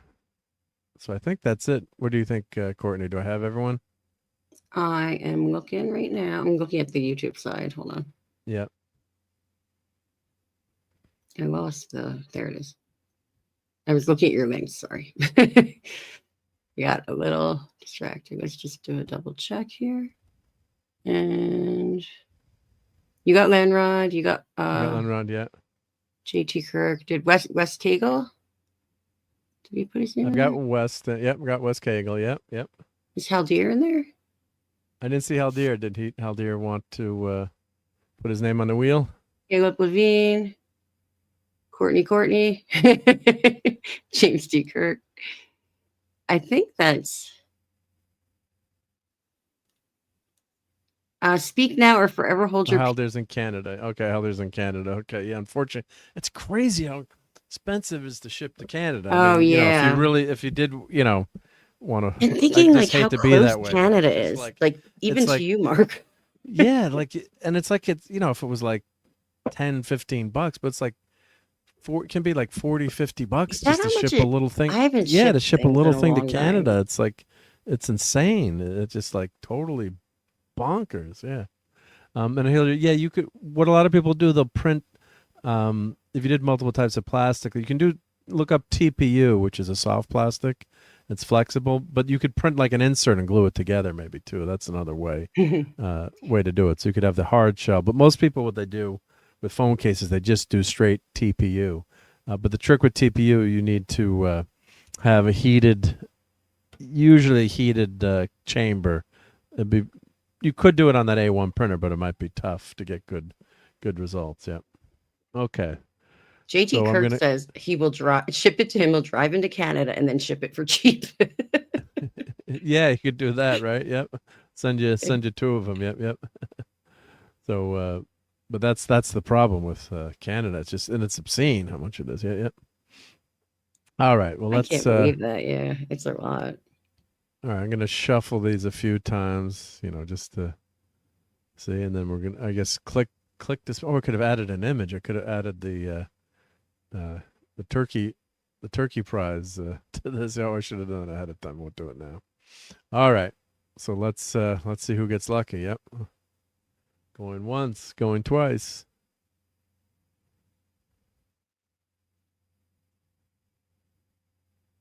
And we got JT Kirk. Awesome. And I still love you. I'm still putting together stuff for you, JT Kirk, to congratulations that I made for you too. So you got that's good. So that can all Kirk. go in the box together. So let's we'll take JT Kirk off, and I'm making some notes here so I remember, of course, bear of little brain.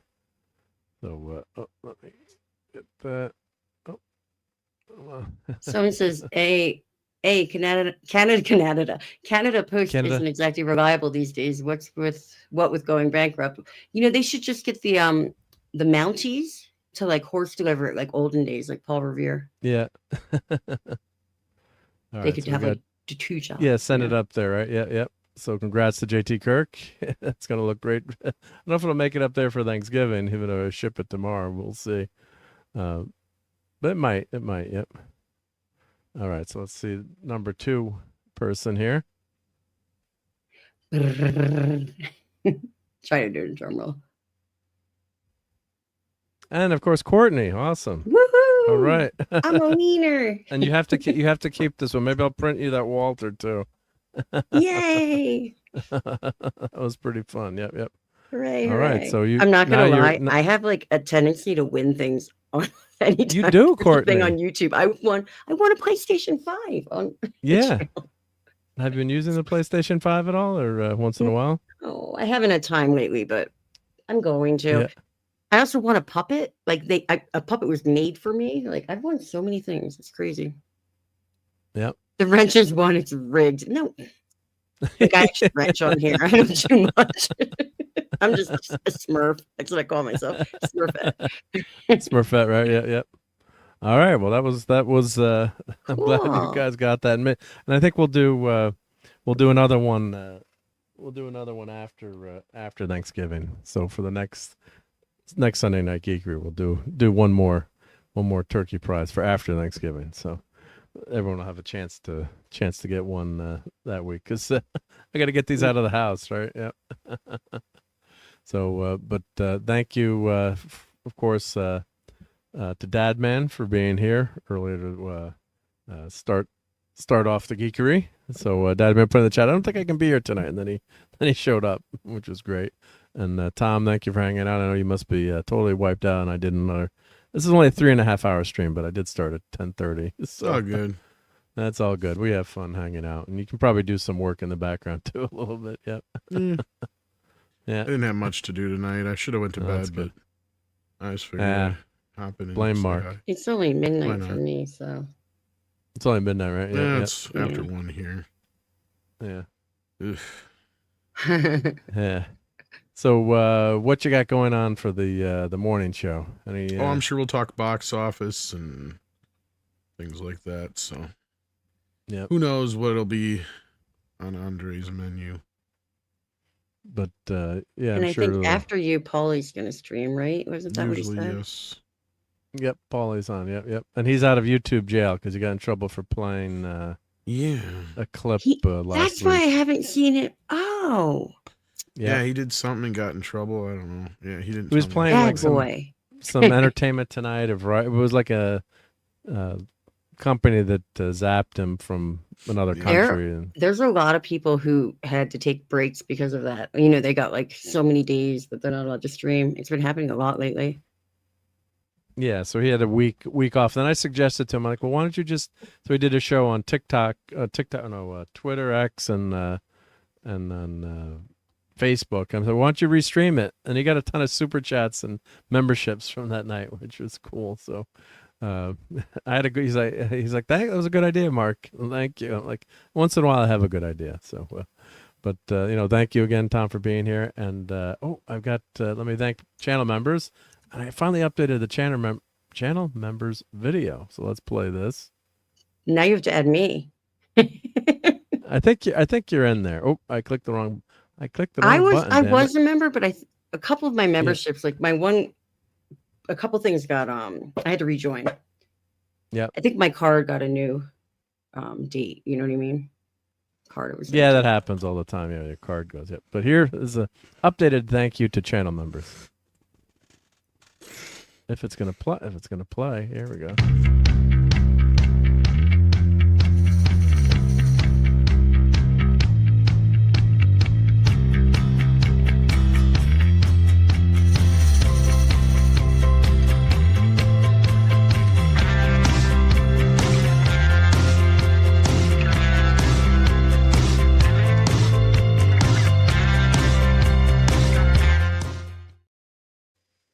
I like the So I music. just pretty cool, huh? So I just redid that today. So I should remembered all the channel members. But thank you everyone who supports Sunday Night Geekery and the channel and enables me to do these wonderful things. So and help pay for StreamYards.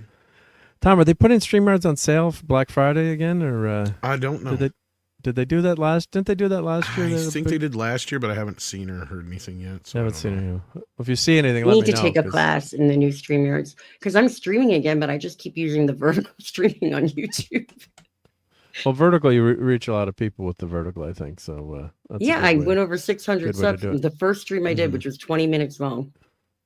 You got And I 600 hadn't subs, subbed in like a year. I mean, I hadn't streamed in like a year on my channel. and you got 600 subs from the first Well, stream. I got like 15 subs that first Oh, in great, the great. 20-minute Yeah, yeah. stream. Yeah, it brought me up to over Nice, yeah. 600. Well, you're doing a good job Crazy. then. Yep.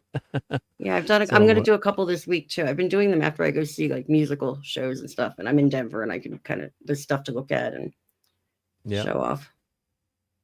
So let me thank everyone for their super chats tonight too. So we had member chat too, Wes Cagle, and of course Courtney with the member chat. It says new member, but I think that's just the bot screwing up. Well, I Yeah. think because of relapsed, it like you know what I mean. Yeah. It lapsed, not relapsed. It lapsed. Yeah, don't anyone relapse. Yep. And thank you, JT. I still Kirk. haven't relapsed. It's been Yep. over 8 years. Yeah, don't do that. Yep. I'm doing And good. I never played Alan Moraine for JT Kirk yet.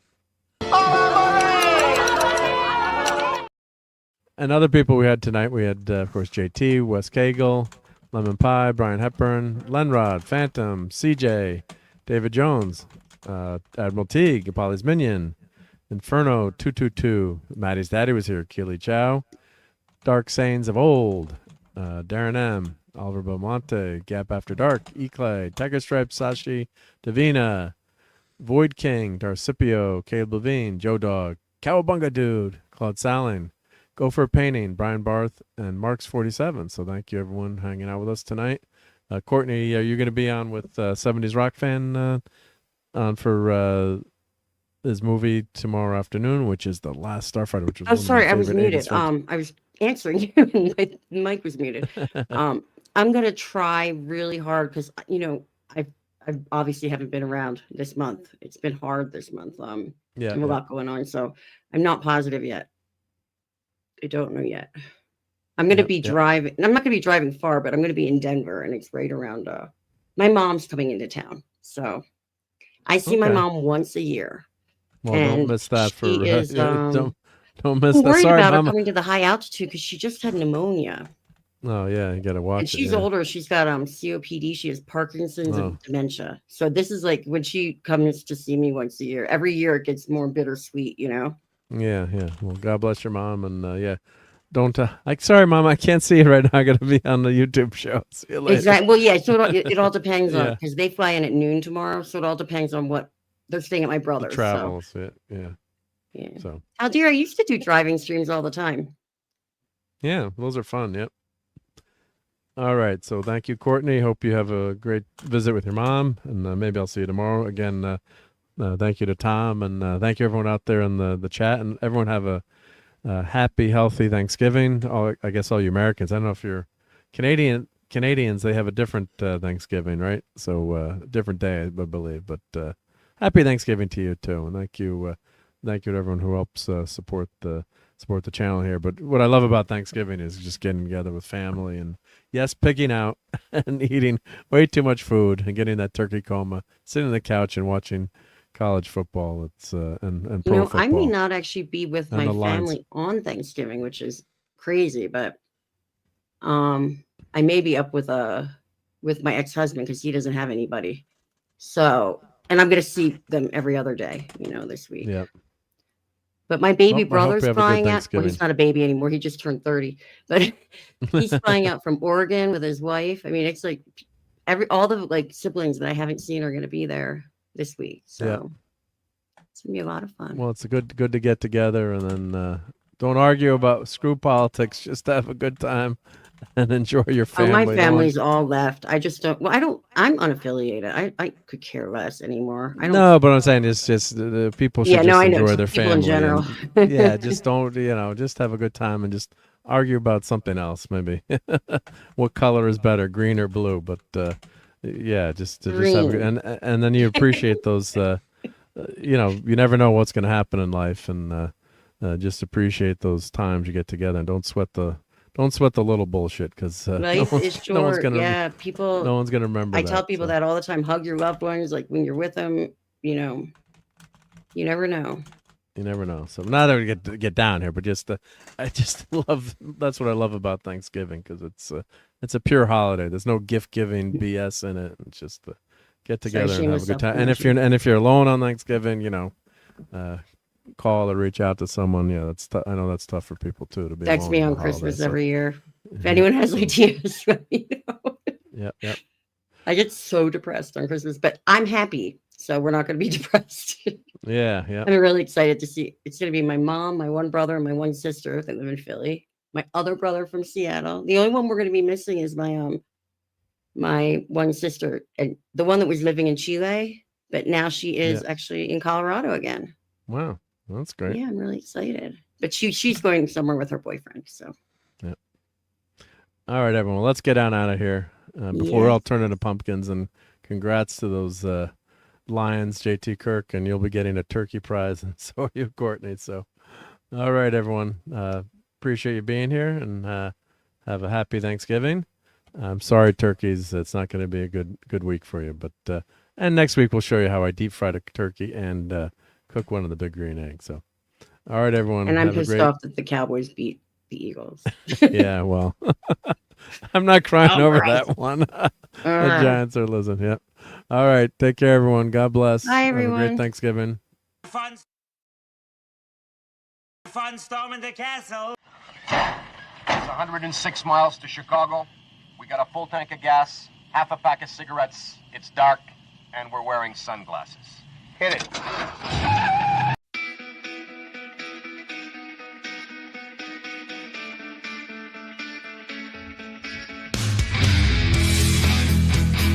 No clam pizza for Thanksgiving. It's got to be turkey. You're still here? It's over. Go home.